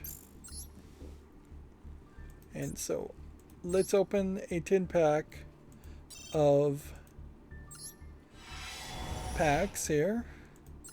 We may even open another tin pack since we only got rares in that collection. And then that's going to be it, I think, for Yu-Gi-Oh! Today. And we will just try to burn through the news because we have not gotten anywhere through the news at all. Today has been much more heavily focused on just playing Yu-Gi-Oh! Which is fine. But I don't want this to turn into a 4-hour stream. And we got a couple super rares, and I think that's probably good enough. we could chase after an ultra rare, but it probably wouldn't be worth it to open 20 or 30 more packs. As far as how many of these we still have 266 packs of these, and I really should go on a pack opening spree. Also, I guess it's worth mentioning that the YouTube Shorts videos are getting way more views. It seems like they changed the algorithm, or I just have been put into the algorithm. It's a weird situation, certainly, though, because if I get 1,000 views, 10,000 views, 1,000,000 views on a YouTube Short, what does that really mean for anything? Like, sure, that'd be nice if that led to getting some actual money, but I don't know if it leads to actual subscribers or actually watching my other content. It potentially shifts my channel into being something I don't want it to be. And I have had several cases in the past where, yeah, I could have embraced clickbait. Yeah, I could have done the most newest games trying to catch that wave of popularity, but that wasn't something that ever really worked for me or I really wanted to do. Like, I've been suggested multiple times by multiple people that I should play the brand newest games, and every time I've tried to play a game that was new, it has not really led to any new views because the algorithm sees far too many people playing the newest games. Plus, then I end up paying full price for a game, which isn't that good. If you are going to play the newest games, my suggestion to people is A, be rich so you can afford to pre-order and buy full price, and B, have the ability to stay up for 3 or 4 days straight and live stream on Twitch or YouTube the entirety of your gameplay non-stop. That's really what it comes down to, is you've got to just marathon it and energy drink it and stay awake and play through the entire game in one go. And that's not going to be a particularly realistic or fun experience compared to how most people play games. And then you would pretty much need to do it for the next game. And that's where the rich comes in, certainly. Is that as you're playing one game from beginning to end, you need to be downloading the next game that's brand new the next day. Let's see. Continuing on with the Video Games Chronicle articles, Blizzard says it plans to release a new Diablo Immortal content every 2 weeks. Someone put out an article there to kind of point out that Blizzard and Diablo Immortal has succeeded hugely despite people's complaints of microtransactions and it being pay to win. Which, yeah, that's the problem, is capitalism is not democracy, even though they sometimes pretend like it is. Like, it is not the actual desires or demands of people that causes products to succeed or fail. It's the desires and demands of a small elite number of people who can afford things. That's why $1 million yachts can be an industry when 99.99999% of all people on the planet have zero demand for $1 million yacht and can't afford $1 million yacht. Speaking of demands, Square Enix demands Patreon remove leaked Tomb Raider script. The script for Project Jawbreaker appeared last week. If it is a full script, let's see, Last Stand Media, they put out a DMCA to Last Stand Media, which effectively is confirming that the script is real, which is probably a mistake. They read out a script which reportedly being used to cast the actors for the next Tomb Raider.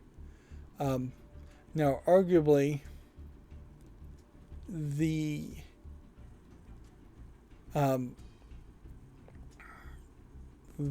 script in small usages would be news and fair use. So they they arguably don't have a case here. If they read out the entirety of a long-running script that already existed, that would be a different thing. But from what I saw was reported on it, it was more of a casting call piece of paper, more informative than art really or science. So arguably not something that copyright should protect in the first place. It also creates a weird situation here in the fact that it is Square Enix making this demand when I guess Crystal Dynamics and Crystal Dynamics and the Tomb Raider IP have not yet been cleared for sale to the Embracer Group. So this is Square Enix being controlling about something they actually don't even really care about. Which that seems like that's a weird move. I think script is probably the wrong term for it, though. But at a certain point, if you have a 20-page script or a 100-page script, it's going to be hard to claim copyright on one and not the other. And there is an interesting question. If I wrote three sentences as a script where it's like Romeo was in love with Juliet, Juliet was in love with Romeo, they tragically kill each other thinking the other's dead, is that a 3-sentence script that's copyrightable if it wasn't also based on Romeo and Juliet? Because there gets into some weirdness there. Let's see. Moving on, EA says single-player games are a really important part of its portfolio, which that's a new statement, certainly.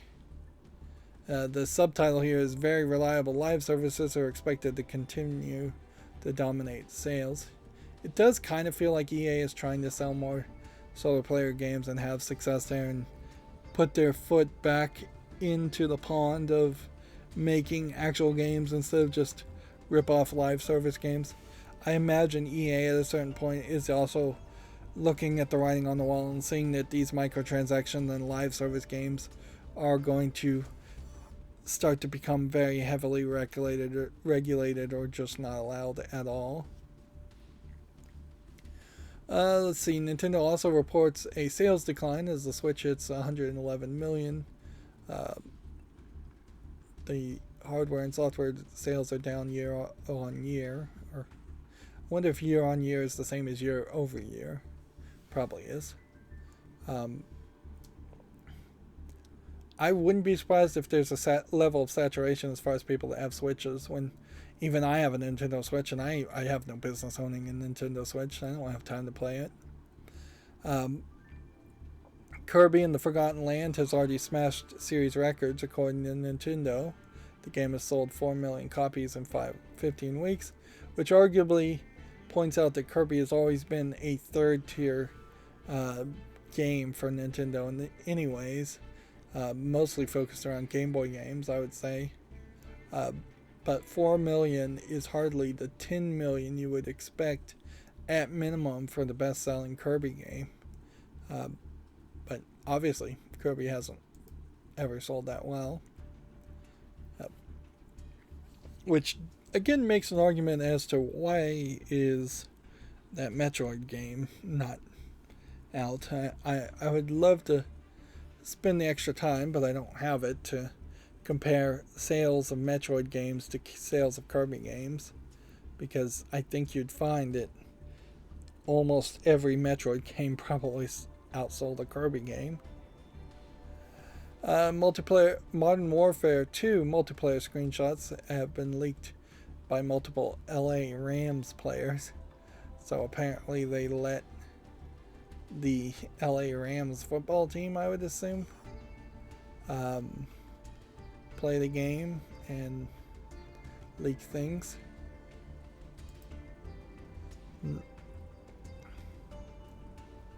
The mobile game Nikke from Shift Up, the same makers of the mobile game Destiny Child that I play on my phone way too much, and am actively playing as I speak. Apparently, for the beta people, which it still feels like the game is in beta, even though I'm seeing a lot of screenshots around it, people have been trying to stream their gameplay and getting DMCA'd, takedowns, or taken down specifically citing a non-disclosure agreement that seems to not exist. Which that is hardly the way you would want to start the launch of your new game. As far as Nikke as a game, I feel like I'm going to give it 5 minutes and then probably get bored of it. Because compared to Destiny Child, if it really is just going to try and do the same thing as Destiny Child, except for now it's girls with guns instead of girls with magic, well, you've painted yourself into a smaller corner because there were girls with guns in Destiny Child already that were magical. So, yeah, I don't know if the reboot is because they changed artists, which I think they may have changed artists, or if the reboot is because they just want to start all over again and Destiny Child as a mobile game is getting too old for new players. But I've yet to see anything shown that looks particularly that interesting. Back to Video Games Chronicles articles. A new music-infused Bomberman game is coming to Apple Arcade. I think the bigger story there would be that Apple Arcade is still making games and still exists. I could see a rhythm game, certainly with a Bomberman feature kind of making some sense now. Explosions on the beat. Xenoblade Chronicles 3 earns its largest UK launch in franchise history. Yeah, I've been hearing some decent things about Xenoblade Chronicles 3. Pokemon Center London's 2022 exclusive plushies have been revealed. So here you have, I think these are called Beefeaters outfits, a Pikachu in a Beefeater outfit, but he's also holding little star things, which I don't get that. Sporting a black Beefeater outfit and Roserade, which I guess maybe these are the rosaries that they wear in their Veterans Day equivalent, which the UK has this like Veterans Day where everybody wears a rosary and it's just to support people who died in wars in general, so there's not a way to particularly complain about it too much. Which it's a smart way to go for a holiday, whereas like some of the United States holidays as far as supporting veterans often feel odd depending on whether or not you support the current war that the United States is involved with. Moving on, new Pokemon Scarlet and Violet trailer shows off rideable legendary Pokemon, which, yeah, these Pokemon literally look like motorcycles.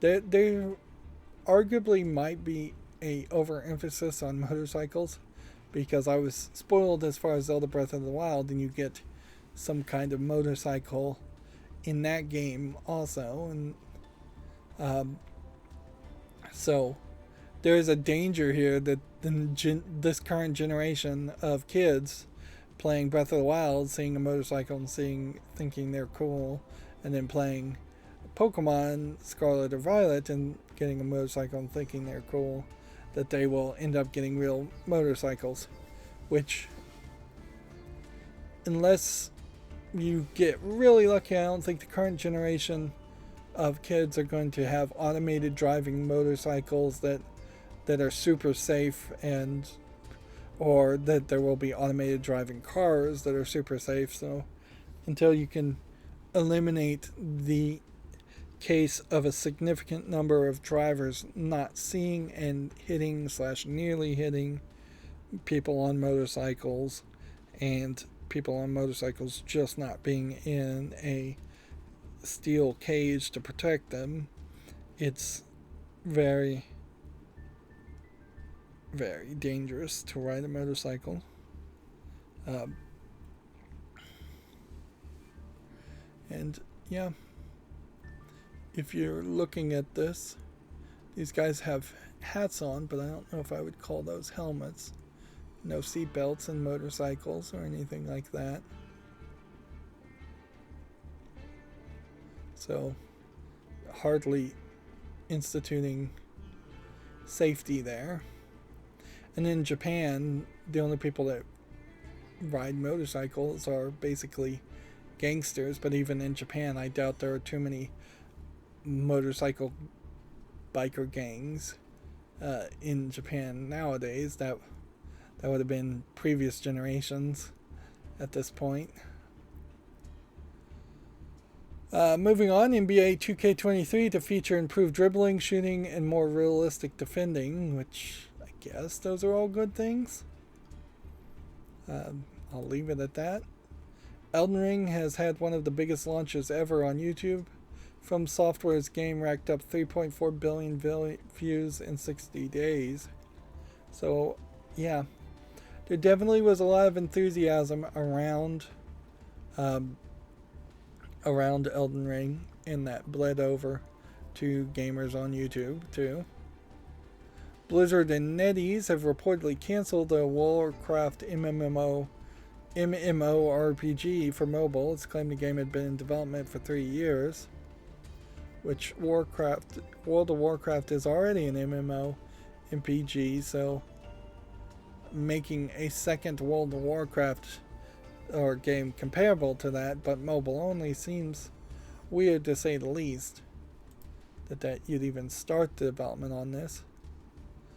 Let's see, the Multiversus Season 1 Battle Pass will have 50 tiers and cost around $10, which makes it sound like it's a Season 1 Battle Pass, really. So you'll, like the Duel Pass here, which you can get for free just by playing and earning free gems, has 100 tiers, and again, it's free. And much like this Battle Pass, I wouldn't be surprised if there really is only 2 things that are actually valuable in the Battle Pass for Multiversus, and everything else is going to just be crafting points equivalents. Or you get a free Battle Pass in Yu-Gi-Oh! Master Duel also. There seems to be no equivalent of that. Let's see. 950 Gleamium is the premium currency in the game. And 950 does not really turn into $10 easily. The Marvel Spider-Man Remastered is Steam Deck verified. The game will be released on PC on August 12th. Although, at this point, there's still just not enough people with Steam Decks to really even know what Steam Deck verified means, other than it kind of works. There's some low level of guarantee that it works on Steam Deck. Doesn't mean it plays well. But we've never really had a system for PC gaming where there was any guarantee of a game playing well. There's just too much variety and different variations on software settings.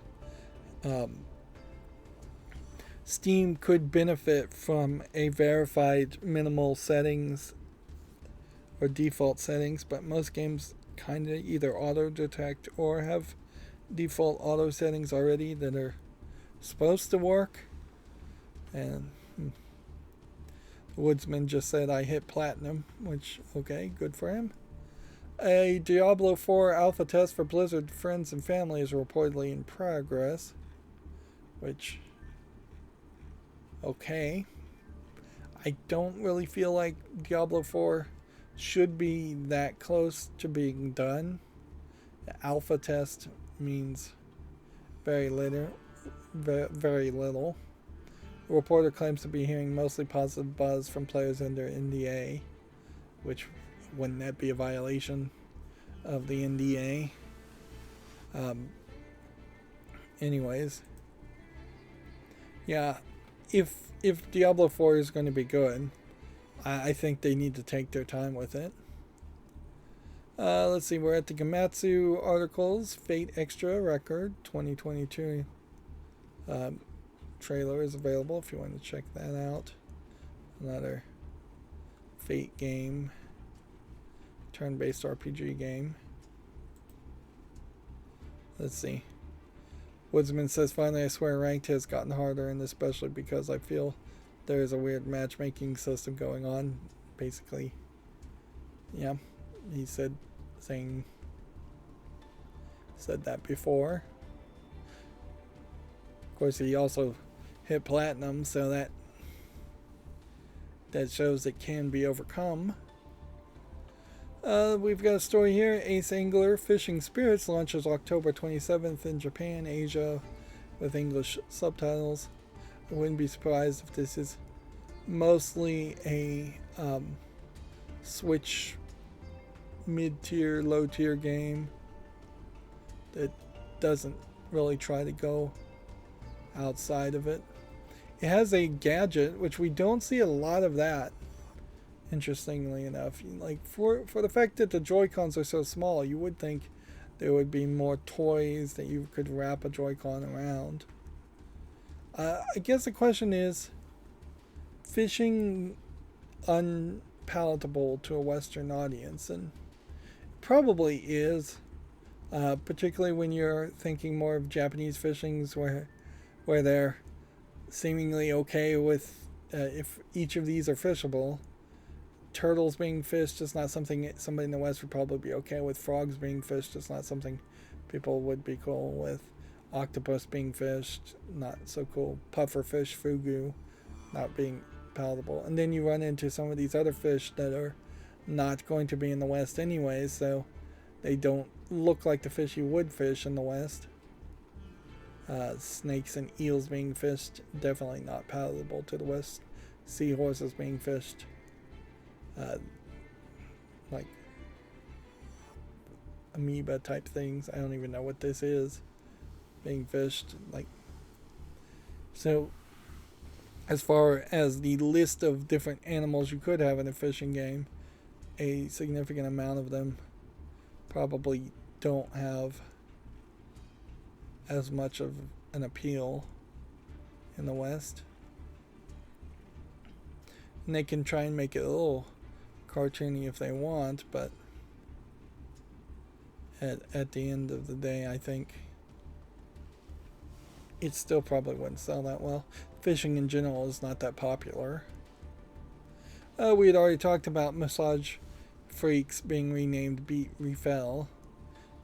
It does seemingly also, if I recall correctly, have a adult 18 plus patch you have to install now, so by default it is censored.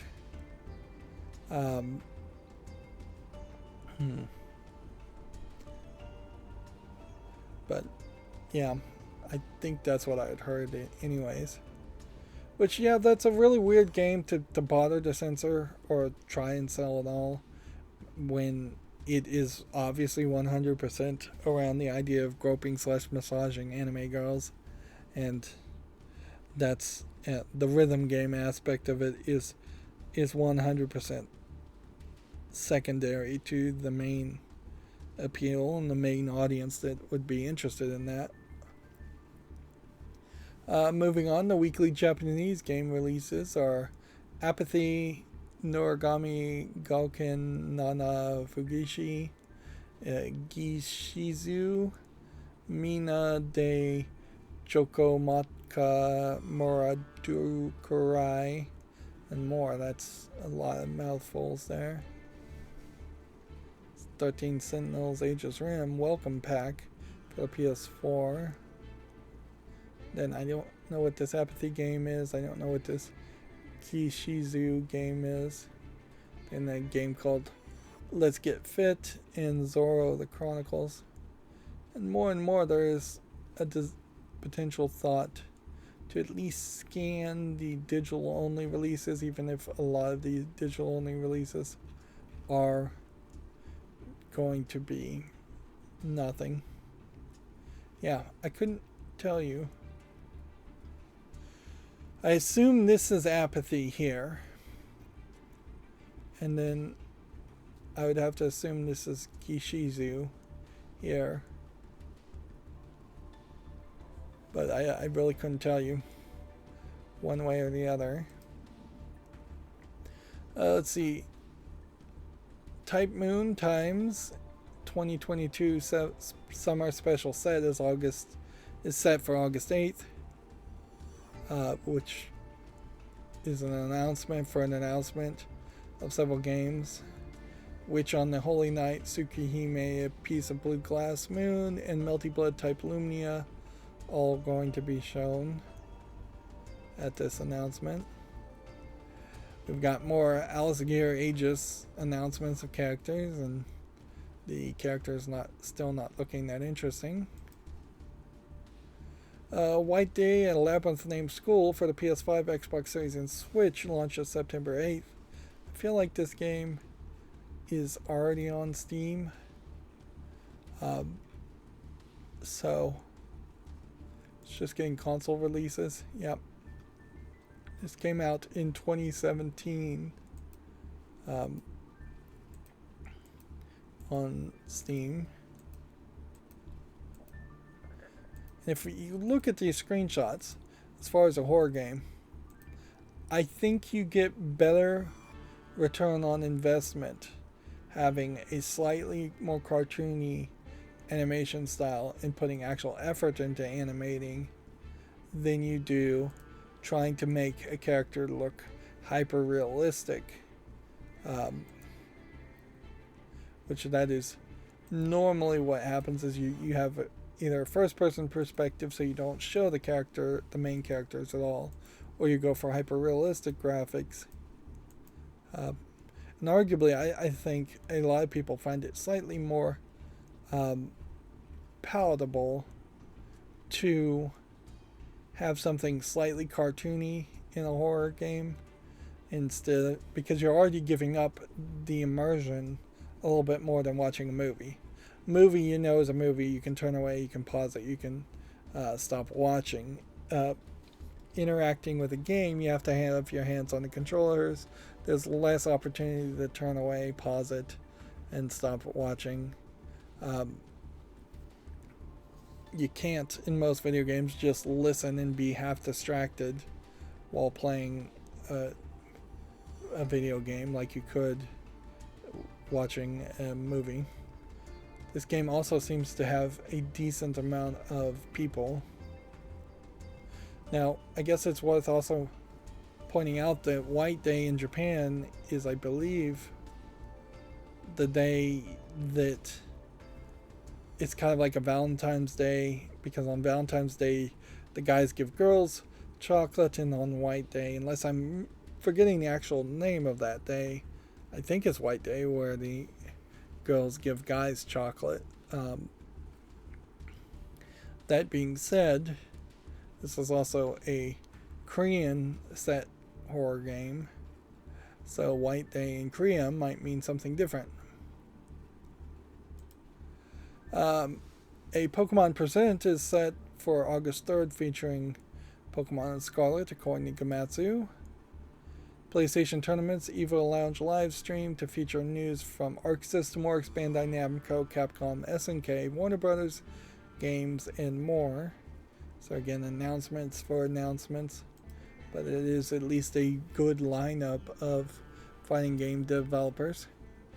A game called Spy Brothers PP and BBs DX announced for the Switch and PC.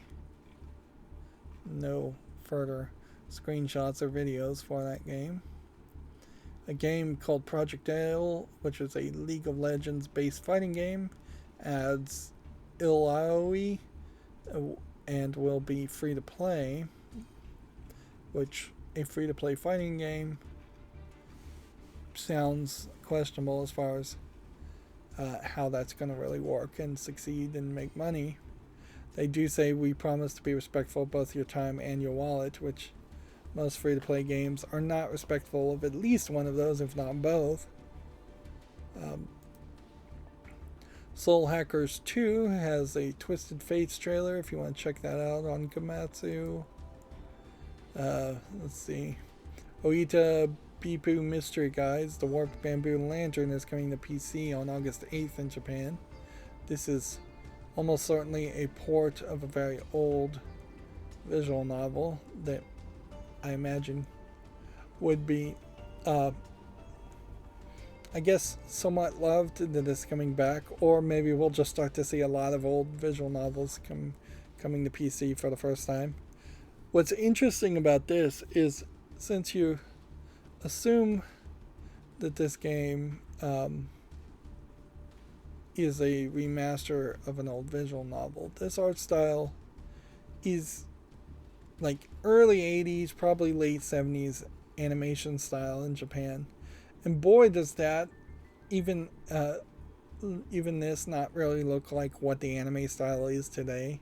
The anime style of what the average anime looks like has changed drastically multiple times over the course of 4 or 5 decades at this point, and so much so that you really wouldn't call this an anime at all. You would call this much closer to a Western animation style, which, in all fairness, anime originally was heavily inspired by things like Disney, so they were drawing things in what would have been the Western animation style, and they did evolve somewhat in parallel for a long time. It wasn't until you got into the highly edgy 80s and 90s that there started to be a fairly large split, and I would say the moe art style in particular is a fairly large split as far as trying to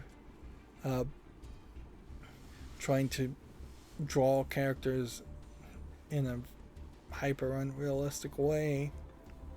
You also see a depiction here of a Japan that's not quite the Japan of modern times. You probably don't see as many young people wearing kimonos on a day-to-day basis, or yeah, I assume this is kimono too. You probably don't see that many secretary type characters dressed this way. You probably don't see quite as many people wearing suits, as it were. And definitely you'd have cell phones, but that's about it. Actually, the existence of a cell phone here, and then a square watch here, and what looks like it could be a tablet here, puts this as being slightly further in the future than, or slightly more modern than I would have thought. This may be a brand new game, actually, just because of the cell phone there. Maybe a brand new game in an old style. Moving on, Ace Combat 7 has a 3rd anniversary update now available. Capcom sales update says Monster Hunter Rise is at 10.3 million and Devil May Cry is at 5.7 million. I guess that does at some point point out that Devil May Cry 5 is still kind of a niche game with its harder gameplay style and unique story. Monster Hunter Rise definitely outselling everything else. Resident Evil Village also would fall under that category of being a niche game just because it's a horror game and not everybody's going to want to play a horror game. And when you effectively have a situation where every niche game is going to potentially only sell 2/3 of what you could sell in a more generic game, it's no surprise that people try to make very generic games that would appeal to everybody instead of making more horror games or high action games like Devil May Cry. Kimono Friends 3 for the PS4 is going to end service less than 2 months after its launch, which I haven't heard anybody say anything about Kimono Friends as an anime in a long time. I feel like there was a second season given to them, but it was a completely different team animating the second season, and people lost interest because it looked uglier. Kimono Friends has the idea of animals in a post-apocalyptic world that have evolved like to look like humans and then just hanging out and being friends with each other was a slightly interesting idea as an anime. It's probably not a very interesting idea to have as a game. And the Japanese certainly are flippant based on anime things in particular, so it's not a big surprise that not that many people are sticking with it. Destiny Child, the mobile game I had a crossover with Kimono Friends for a brief time, but they eventually gave up on crossovers and because nobody liked them. But yeah, it would be really surprising if they did a new crossover at this point. It would be the first time I would actively be somewhat prepared for a crossover also, where I could at least ensure they get most of the characters, where I was underprepared for the previous crossovers and didn't even start playing before the first one happened. Moving on, Persona 25th Anniversary Program is going to have a special live stream set for August 9th. If you want to check that, it's probably going to be in Japanese. Deathverse Let It Die has been delayed to fall. It's no longer due out this spring since it's already summer anyways. So late to even delay the game. Although at a certain point, why even bother announcing a delay until you have something solid to say? Why not just say we have no new news about this game, or not say anything at all and just not release it?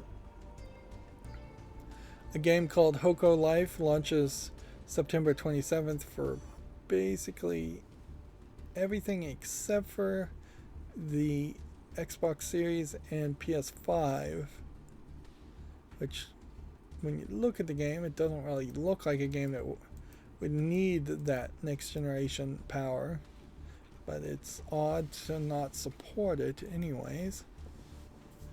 A game called We Are OFK launching August 18th. I don't know what OFK stands for. I know what AFK stands for as far as away from keyboard.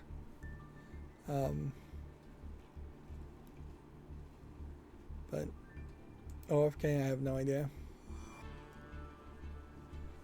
Let's see, we already talked about the Xbox Game Pass adding games, so we don't need to talk about that again.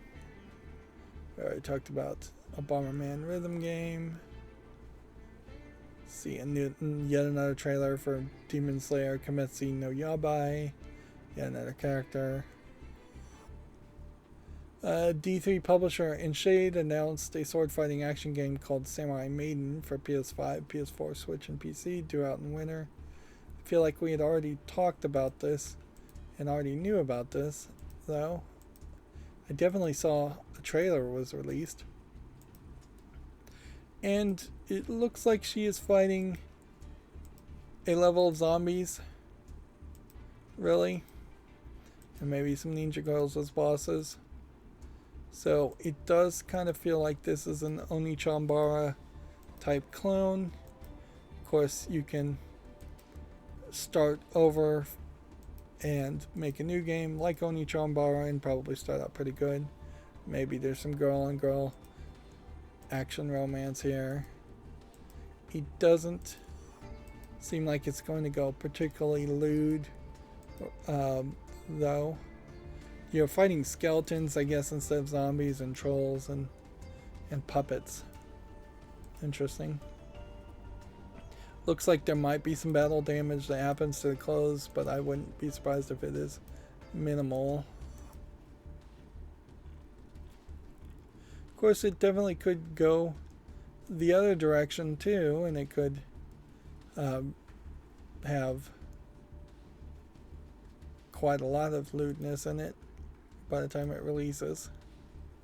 Although I question that happening here, if they're going to aim for T for teen. In a weird way, this might be where a lot of these more I don't know if I want to call it a Kaizo game or a poop game.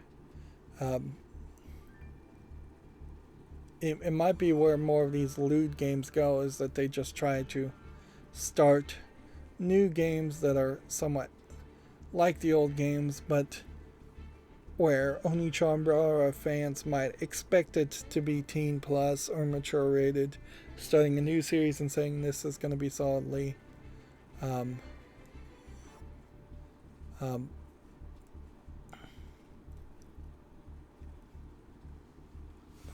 yeah, by starting a new series you can firmly lock it more in the teen direction, and that might be more of the level of self-censorship that Japanese game developers feel they need to do. Moving on, River City Girls 2 launches at December 1st in Japan. There is a danger, I think, of releasing River City Girls 2 too early.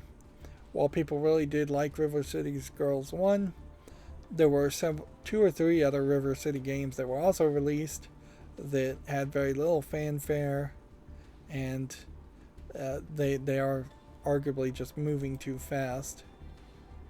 Let's take a moment and go through some of the games that are on Steam and just go through these very quickly. Again, I didn't get around to removing the adult games, nor did I get around to adding Japanese only games. So here you have one called Movie Theater Simulator that has a bunny girl 3D model in it, which I don't understand at all.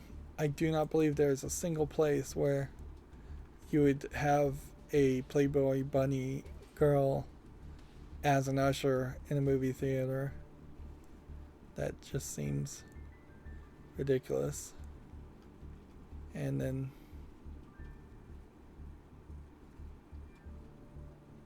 the rest of the game seems to be nothing.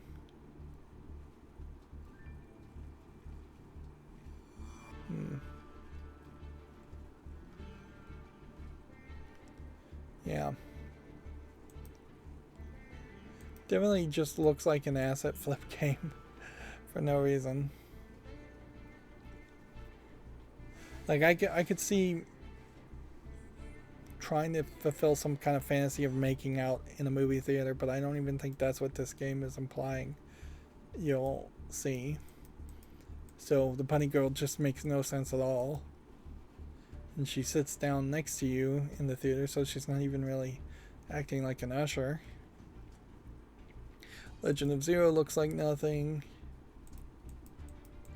Vespa's Tale. This was one that I saw, but I wasn't going to put on the fall list because it wasn't coming soon. Now it's out. I think we will unfortunately see a lot of that happen, where games are labeled as coming soon and then 2 days later they are out, when that doesn't make a lot of sense. Spellbook Demon Slayer's Prologue. Looks like there might be a game here when it comes out as an actual game and not a prologue. I am glad that they have reduced the amount of focus away from pushing prologues. Definitely felt like that was something that was getting overemphasized. Probably because Steam said to make more prologues and more demos, and now Steam probably doesn't care. We also should keep an eye out for like the banner art to see if the new guides and requirements start to be a thing. I almost want to give this game a chance, but it's really only for this one screenshot. Every other screenshot here looks bad, and so I have to say no. And in this case, I only really needed to see one screenshot to say no to that. That is true for most games. Is that just the first second of a trailer playing is more than enough to get a general idea of fantasy hentai quest. It looks like a platforming Jill of the Jungle type game, and you're playing as a man, and every screenshot is just of the man in a very ugly looking platformer, and then the very last screenshot is a naked 3D model, which, yeah, talk about low effort there. The Patagonians. It might be something to this, so I'll give this a follow. I guess I'm still looking for YouTube Shorts. I've also dropped the ball, certainly, as far as YouTube Shorts, so I need to upload some more. This is a match 3 game called Boobs that I'm looking at now. B, then about 10 O's, then a B and an S. It's a match 3 game with some 3D models. There's one screenshot where you're doing chest compressions on a girl with her shirt on, so I don't know why you'd specifically want that as one of your screenshots. It's tagged again as a visual novel game, but it's half visual novel, half match 3. And again, it's Western CG animation. I guess you're playing maybe as a plastic surgeon, doing breast augmentation. That might be the gimmick there. Not a terrible garbage adult game, Western adult game. Not by any means good. Mission driver looks like nothing. South of the circle. Looks interesting. Is it out? Alright, that's another YouTube short to make. Logic circuit marble puzzle. Okay. I see there being a value in that. And then Gamer Girls Funitari. Alright, so in this case it's a match 3 games with dick girls. Funitari is the Japanese word for dick girls. And half of the screenshots are straight up pornographic. You've got a niche audience there you're serving, certainly. It is in a weird middle ground as far as animation styles. I would say this is probably a Western animator doing a very good job of animating to look like an Eastern animator, like a Japanese animator. Not quite getting there. Definitely still not in the moe art style by any means. It's still much more realistic art styles or CG art styles. But yeah, suffice it to say, I need to make a special effort to turn off the adult games. I don't think I'm going to see anything new, but I probably shouldn't turn it off until I go at least a full week with looking at Japanese only language games. This Project Wonder Waffle prologue. There might be something to this. I'll wait for it to actually come out.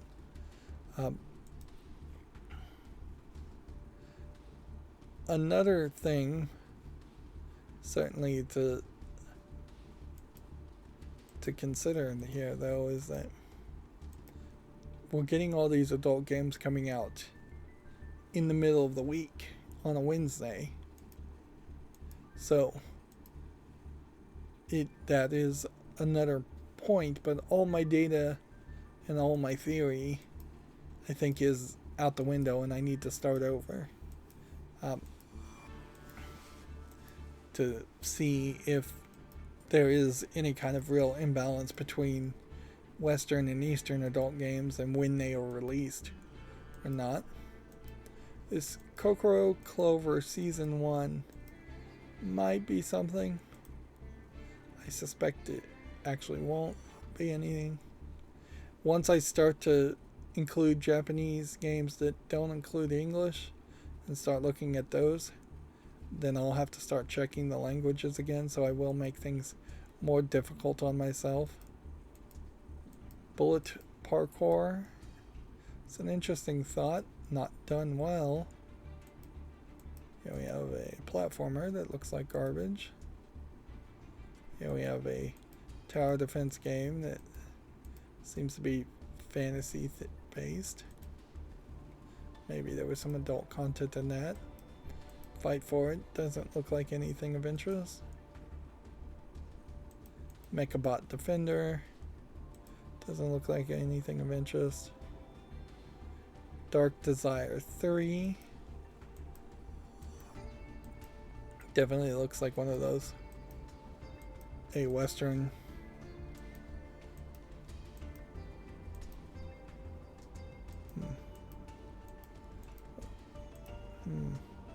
Interesting, the page is broken. You have here either a very short person or person sitting down looking at makeup, and then you have fairly nicely animated hyper realistic 3D models for this visual novel, and previous screenshots show some other characters.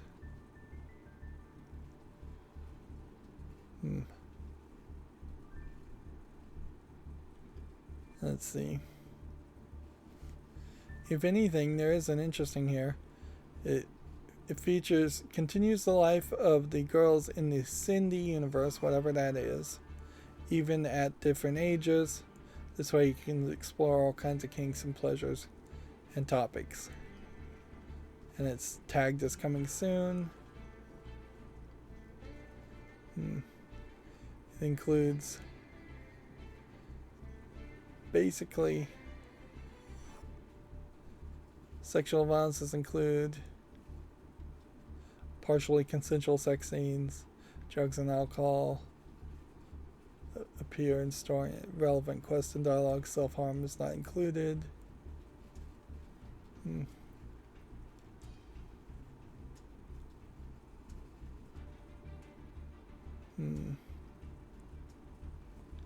Apparently this developer's working on a whole bunch of visual novels as a series.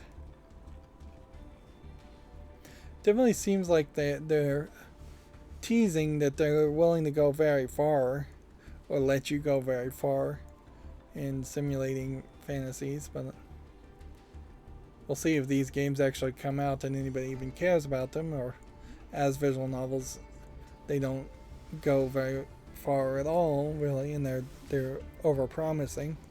Arguably, too, if it's a visual novel where you control the narrative quite a bit, which it seems to imply, then it probably isn't that good of a story if nobody's actually controlling and writing a narrative.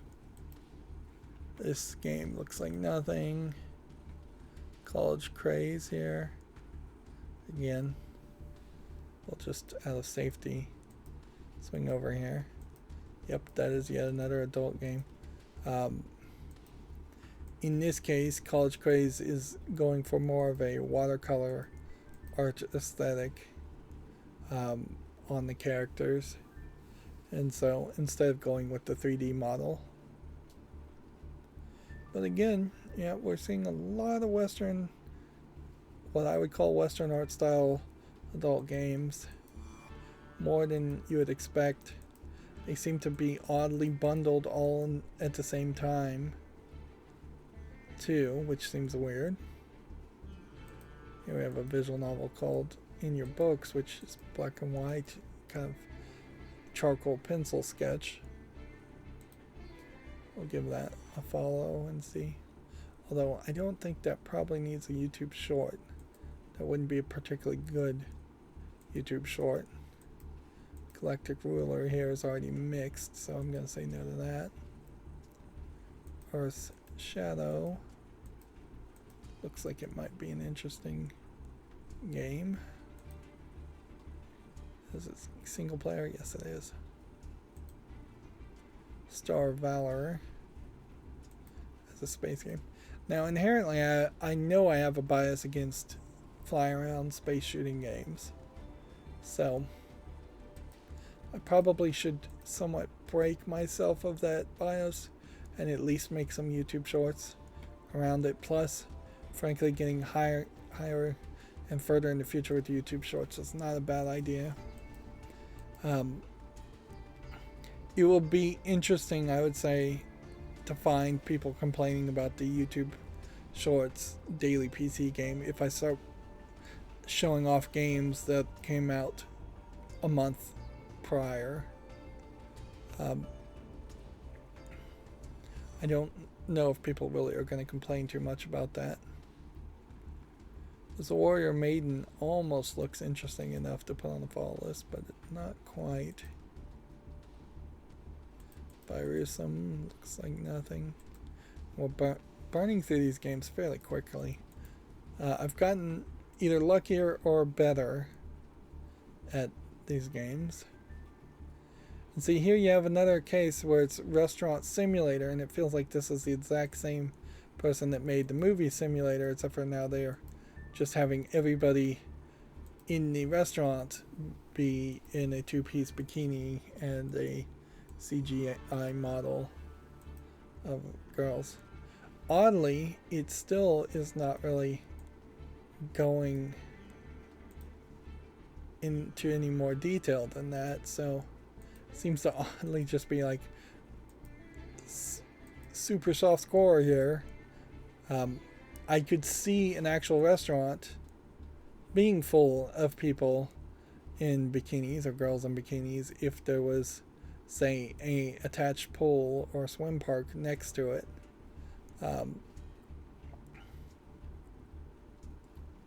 Although they tend not to look that fancy if people are going to come in bikinis and sit on the chairs. Here we have a game called Bed Ward, or Ward Bed. Oops. Which just looks like a generic board game. Here we have a game called After Slave, which is a dystopian visual novel game, apparently. I can't even tell you what this is supposed to be. This animation is so out there. I'm seeing general poses, and this one looks like his arms may be tied behind her back, or her arms may be tied behind her back. I have no idea what this is supposed to be, whether they're sitting down or what. Yeah.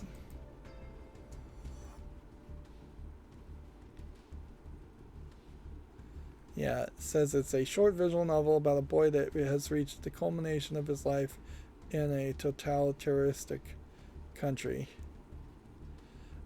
I've never had to say this before, but I question if this isn't a visual novel made by somebody who is actually mentally unstable, because this really does look like the artwork of somebody who either has major mental or visual problems. Yeah, I kind of question that. I've seen a lot of joke games and a lot of garbage games and a lot of troll games, and but I haven't really seen anything that I would just say this is somebody who is actively like crazy. So much so that it would be blatantly obvious just in the byproduct of their creation. I'm sure there's plenty of crazy people that make video games, but they're reined in or restrained enough that you don't immediately see it.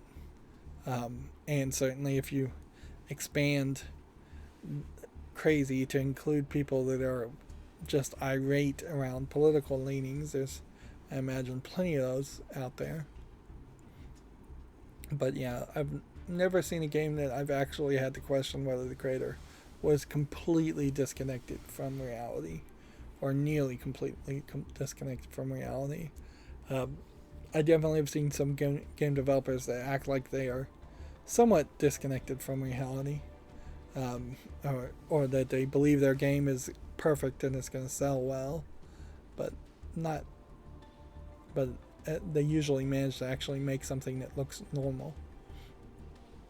Here we have a game called Last Call BBS, which seems to be a collection of old software and mini games. Yep. One of the things I researched, these look like DIN rails, and that's why I'm going to talk about them, is DIN rails in like the UK are fairly standard. In Europe, I think they're probably fairly standard for how you would do a circuit board, and all the circuit breakers in a house. They are, as far as I know, completely not in line with code in the United States at all, and I don't think anybody uses them, which creates a weird situation where if you wanted to try and get into the Chinese smart life / Tuya home automation circuitry, and you wanted to have circuit breakers that you could flip via remote Zigbee or Wi-Fi, Zigbee arguably is a much better concept at that point, because you're going to have so many of them, and you're going to pay through the nose for each circuit breaker. You're going to pay at least double or triple what you would normally pay. And there's also potential risk of getting a cheap product that would burn down your house, which you'd have to keep an eye out for that too. But if you're going to do any of that, you basically have to change your circuit breaker box to look completely different, to use DIN rails. I don't think that there is any way to convert what exists in the United States where there is, I think, fairly inconsistency connections there. Anyways, there's 2 or 3 different brands, which arguably, if we all went to DIN rails, that would be great. But you would have to have completely different regulations for retrofits and new houses compared to old houses. And NEMA, I imagine, would be the people that would have to do that. Anyways, back to video games. This game looks like nothing to me. I'm just kind of rambling there. My point there is it would be a nightmare. Here we have a game hooked on you, a Dead by Daylight dating simulator, which is odd because I don't even know if this is from the same people who made Dead by Daylight. And I'm not sure if Dead by Daylight is a relevant game developer anyways. Yeah, this developer has made some other things, but not Dead by Daylight. And Behavior Interactive did publish Dead by Daylight. So it's the same publisher.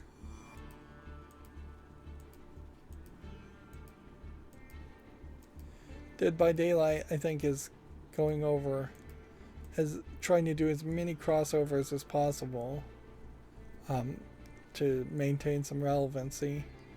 It's as an online asymmetric or whatever the word is, 4 versus 1 horror game. You can see that the peak today was 42,000 so far. The all-time peak has been 105,000, so they're half off their peak. online right now is 34,000, which that by no means is an incredibly small amount of people playing, but it's not an incredibly large amount of people playing either. Well, this is weird, to say the least. It is out, so I'll put it on the fall list and I'll give it a YouTube short, since I'm being fairly liberal with the YouTube shorts. This game looks like nothing. We only have a couple more. Here we have a visual novel called All Ashes and Illusions. Let me see if it stays YouTube family friendly. Yeah, it seems like it does. So this seems to be a dark visual novel about a young prince's unhealthy infatuation with his nursemaid and his misguided attempts to win her heart. He seems to start off fairly young here and then keeps her around the whole time. So this is almost certainly going to go into the mommy milking fetish. That being said, when you look at this visual novel, it's not in the adult section. It's English, German, and Russian. It's not Japanese, even though I will say the animation here is slightly better. And then,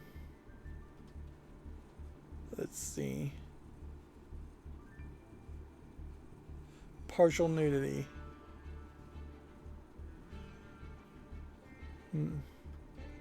And it seems to heavily focus around being coercive and having a power imbalance, with him being a prince and her being a servant. But yeah, oddly not going deep in the adult content there, when clearly there would have been some level of desire to go in that direction for that type of story. And then we have just a couple more games to look at. So that's about 6, I would say. About 6 games worth of note since Monday. Gametsu articles, we still have some of those. The Famitsu review scores for issue 1757 gives Digimon Survive 32 out of 40, and Grim Grimoire once more 33 out of 40. Arguably, I did hear on the Bombcast, in between them prattling on about games they want made versus games that actually exist, they talked about how Digimon Survive is 99% visual novel or something like that. It's mostly visual novel and very little action RPG game. Arguably that might work better for me. That if anything, that is kind of more what I was looking for in a Digimon game, is to have more Digimon story told to me. I'm still not sure I'm really interested in playing Digimon Survive, but if you're telling me that the game, it has very little actual gameplay to it and it is just narrative and talking to people, then that feels more Digimon-esque. Because even in the Digimon cartoon, there was actually a lot more talking going on than you probably remember. Because for a 30-minute cartoon, they were digivolving and fighting often for just 5 minutes of animation at the end. Which would have left 17 minutes at the beginning of talking or something around that amount for a 22-minute episode. Let's see. One Piece Pirate Warriors 4 shipments and digital sales have topped 2 million, which I don't even know if this is a fighting game or what. Let's go over to the Steam page and see what Pirate Warriors and One Piece fighting game is.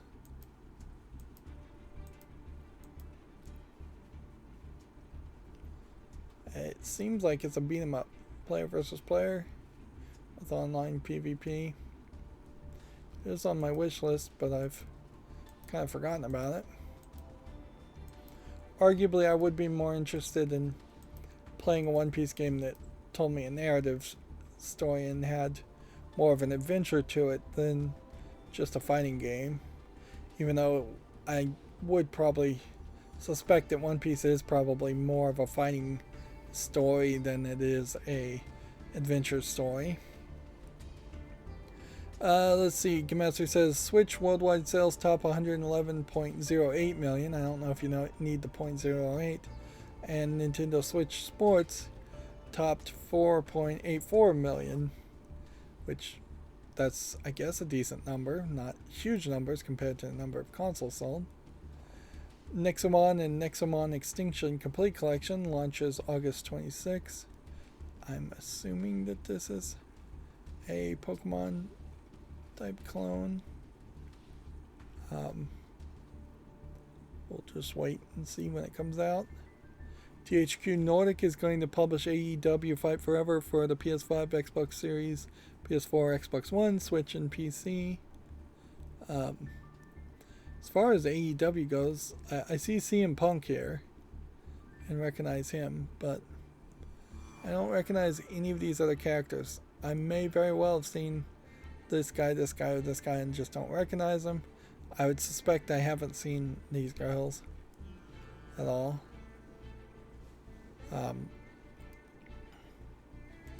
Looking at the screenshots, it looks like it's a good start for a game, for an AEW series of games. Doesn't look particularly amazing. Let's see. I'm gonna wear out my voice here. Let me drink some water.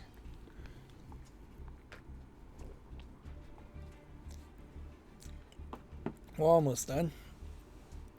The Pokemon Scarlet and Violet trailers, details, and screenshots are available on Gamatsu if you want to check all that out. I imagine if you're interested in Pokemon Scarlet and Violet, you're already interested in Pokemon Scarlet and Violet, and you don't need anything new. I will say some of these screenshots do give you the benefit of seeing some more Pokemon and some more areas. I guess inherently, if you are going to have motorcycles, they've moved the Pokemon centers out into little kiosks in the open world instead of actually going inside of their building, which kind of makes them feel like gas stations. It's not a terrible thought, really, though, because I doubt even the original Pokemon game was gaining anything by having the Pokemon centers inside of a building instead of outside of a building. It does seem like there's probably some school aspect to it also. I doubt you're going to have to go to classes or anything like that, but maybe you can go to classes if you want to. Maybe you have to go to a couple classes at the very beginning, and then it is summer break for the rest of the time.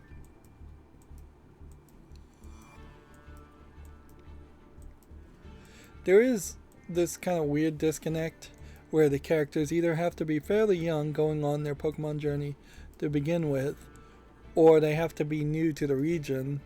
Otherwise, it would seem like it would be just blatantly common and obvious that all the Pokemon in your area are those Pokemon, and you would know everything about them pretty much if you grew up with it. That's one of the things that makes Ash Ketchum as a character often come off as kind of stupid. It's because he just doesn't know things he totally should know. Here, in more of these screenshots of these motorcycle-like Pokemon, you can see they do have legs to balance and such and climb against walls. Which, at a certain point, it does almost make an argument that this was genetically bred or into the Pokemon, that they would be able to have wheels. Because in the real world, we've not seen anything that has anything that really looks like a wheel. in nature. And then this crystal-y Pokemon Pikachu, I don't know what the deal with this is at all. And it does seem like you'll still have hard candies, rare candies, hyper sprays, some of the things that you would have in a normal Pokemon game. Let's see, Harvestelia details Springtown, Nemenia, Resident Istina, jobs, character stories, and more. Which, yeah, this is a kind of pretty environment of all purple flowers, but I have no idea what Harvestelia is as an actual JRPG game, so it really just kind of boils down to looking like every other JRPG game. It does seem like there might be a heavy influence on flowers and plants in this game, which there might be something to that. Looks like there's a plant that attacks you also, which that is at least a bit of a change up as far as enemies. Looks like they are harvesting and possibly cooking a lot of regular real world food ingredients. Also fishing and farming, which that may lose my interest if there's just a ton of farming. Again, I have a bit of a bias against farming games after playing Stardew Valley. And then all these screenshots are basically the screenshots we just scrolled through. Yeah. Not really necessary for Komatsu to show the same pictures twice. A game called In Nightmare is coming to PC this holiday. It's currently available for the PS5 and PS4. Not to be confused with Little Nightmare.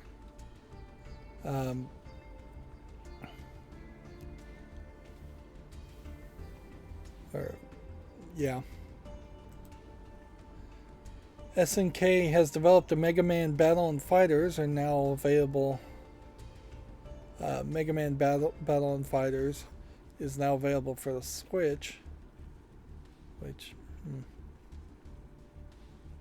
I assume that's just a Mega Man fighting game. I'm not really expecting it couldn't be much of anything else. Yeah. Wow, so just 8-bit Mega Man characters fighting each other, it seems. That definitely seems like this is a re-release of a very, very old game. Otherwise, this makes no sense at all to exist. And then our last Komatsu article is a game called Hack, H-A-A-K, launches August 25th on Switch and PC. Apparently it's been in early access since September 2022, which arguably at this point, any game that was hit by COVID and still isn't out, I suspect has very little chance of coming out. This might be an exception. That being said, this also does just kind of look like a platforming game. It says it has some Metroidvania aspects to it. So maybe there's something more to it, but I could also see it just being a really frustrating platforming game. Yeah, I definitely don't feel particularly generous when it comes to games that came out in 2020 or got delayed because of the pandemic in 2020. At this point, I'm not willing to wait any further.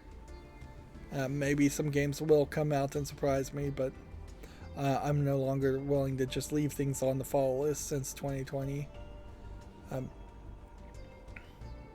Perhaps there might be a better way for people to address that on Steam by putting notifications or updates out, but arguably what they really should do is if your game is delayed and it was in early access on Steam, perhaps just remove it from Steam, which nobody would ever do because I'd lose them sales.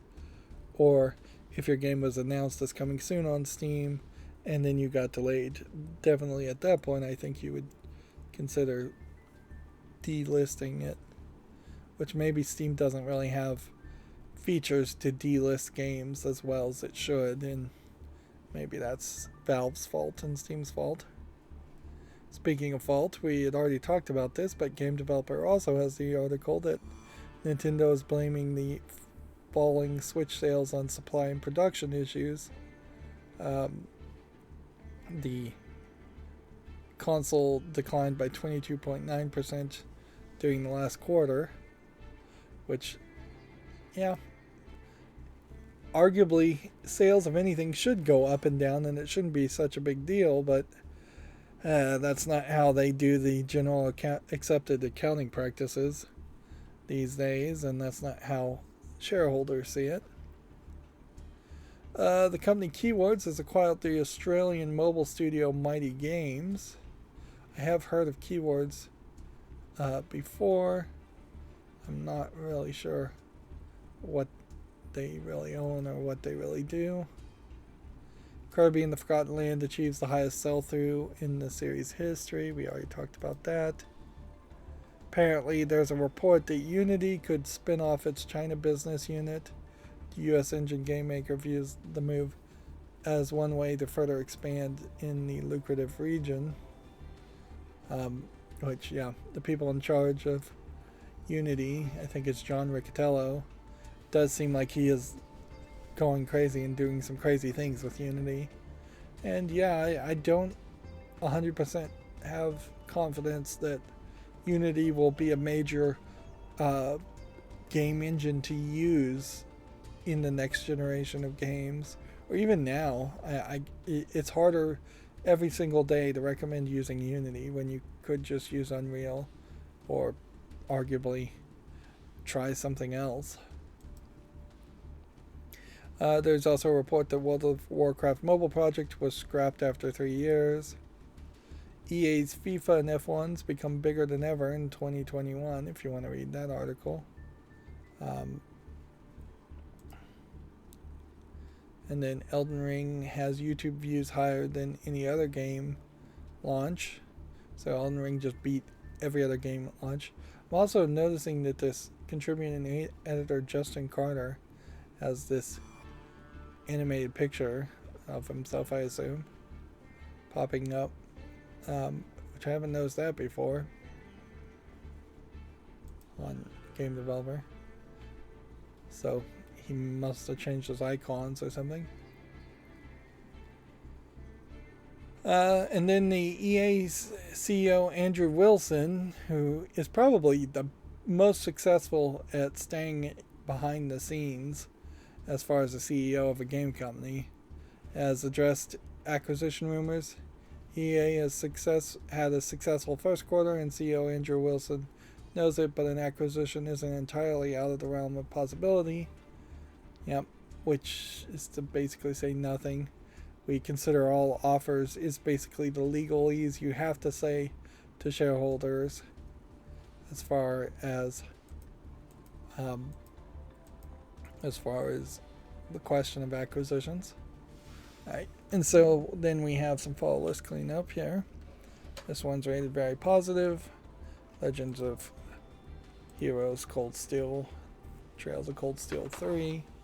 So that can go to the wish list. Legend of Heroes Sen no Kisakai, the end of the saga. Arguably, maybe not the spin-off series that needs to be played, but kind of at this point, there's no reason for it not to be on the wish list, even if I'm not really going to actually buy or play those games anytime soon. Last ones left is Mixed, so we can take that off of the fault list. Last Will has been out for a year and has only 2 reviews, and I question why I put it on the fault list in the first place, so I can leave. The Last Taxi, I will give some more time to. The Last Stand Aftermath as a zombie post-apocalyptic shooter. It's teetering in the last 30 days, otherwise it's very positive overall. Single player. I think in this case, even though there are some teetering complaints here, for a single player game, I can't imagine a reason to say no here. If I was actually going to consider buying this, I'd hope that I would be smart enough to go back in and investigate, like, what is the problem that we started to see major negative responses. Like 5 negative responses for 8 positive responses.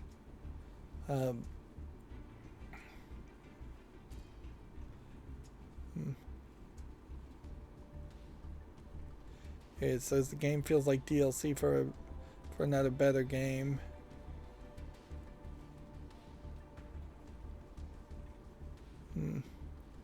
Extremely bad control scheme.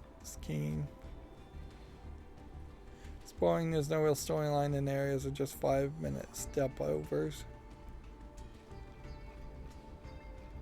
This might be a rare case where the game is getting positive reviews by buying positive reviews. You know, we've never really seen that before, so it's kind of impossible to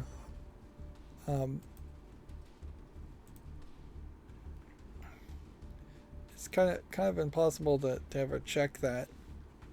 But you know, I'll leave this on the fault list and come back to it later, see if anything has changed there. Last Stand Legacy Collection. Arguably here you're going to end up with just yet another zombie game, but it is rated very positively, so off to the wish list it goes. The Last Stand Aftermath came out November 2021. Last Stand Legacy Collection is July 15th, 2021, so maybe there is a point to this, that The Last Stand as a series, the first game is worth playing, and then the second game goes too deep in a different direction. Last Spell looks like a Diablo clone. It's still in early access. It's rated very positively though, so I'll leave it. The Last Sky is mixed reviewed and irrelevant, so that can leave. Last Kids on Earth, The Staff of Doom. This is based off of like a Netflix series that obviously isn't that popular, because if it was that popular, somebody would have played it and reviewed it. Although that used to be the way things went all the time, where you'd have these kids games based off cartoons that were not really that popular, and the games themselves were not that good. And I guess I'm glad we don't see that too often. Regardless, Last Kids on Earth doesn't have enough relevancy to stay on the fall list. Then Last Hex as a card game. I mean, I guess it goes to the wish list. But I also question how many card games I'm really going to engage with and play. Because we've already got Yu-Gi-Oh! Here that we're not really doing too much with. And tons of other stuff.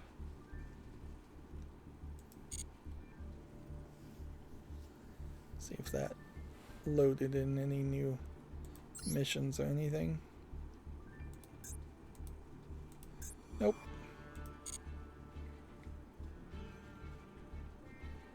Alright, well then I'll very quickly here go down through my Twitter feed just to see if there's anything new.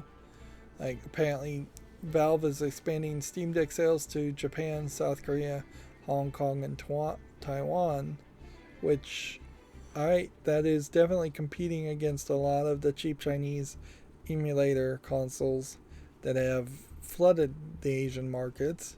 It also opens up potentially a door where you have a portable small computer device instead of having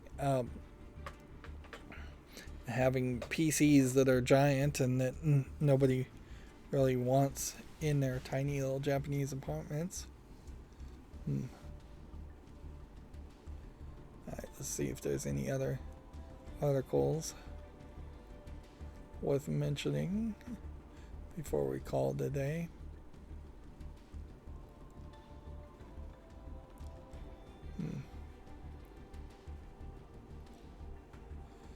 They're saying that the cancellation of the unnamed World of Warcraft mobile game points to signs of tension between Blizzard Entertainment and NetEase, which I feel like that is probably mostly baseless speculation. If there's any actual rumors or quotes behind it, I'm not looking at the article, so I wouldn't know. But it definitely does feel like you're mostly just being baselessly speculating there.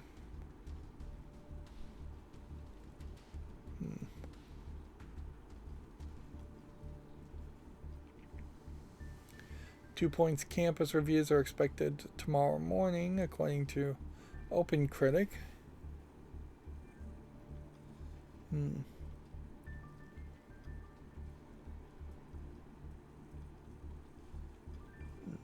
Not seeing a lot. I'm seeing a lot of X-Play stuff. It definitely feels like there's been some slight renewed effort to bring that back to being interesting, but I have not engaged with it at all.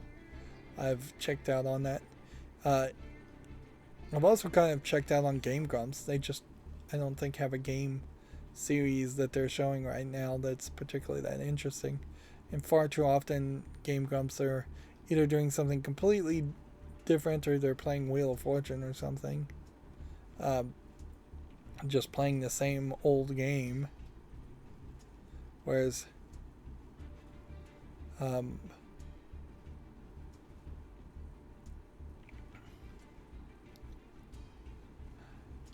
if they were just playing new games, they probably would maintain my attention well enough.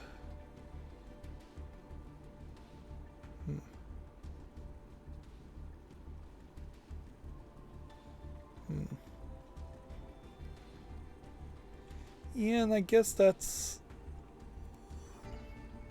all the news there is to mention.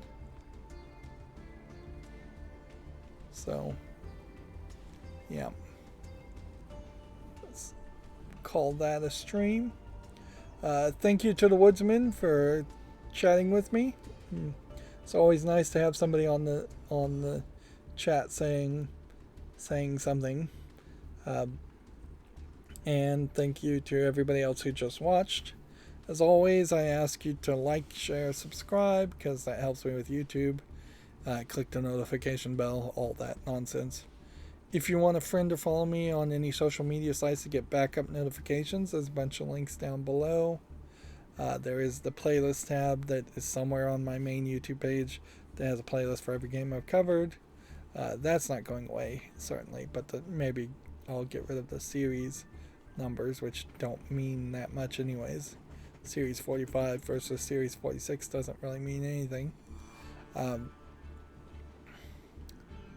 And then if you want to support me further, I think my Patreon is probably working at the moment, so there's a link to that. Or you can just friend me on Steam and get me a gift card or a game off my wish list, which that's very helpful too, and cuts out Patreon taking 30%.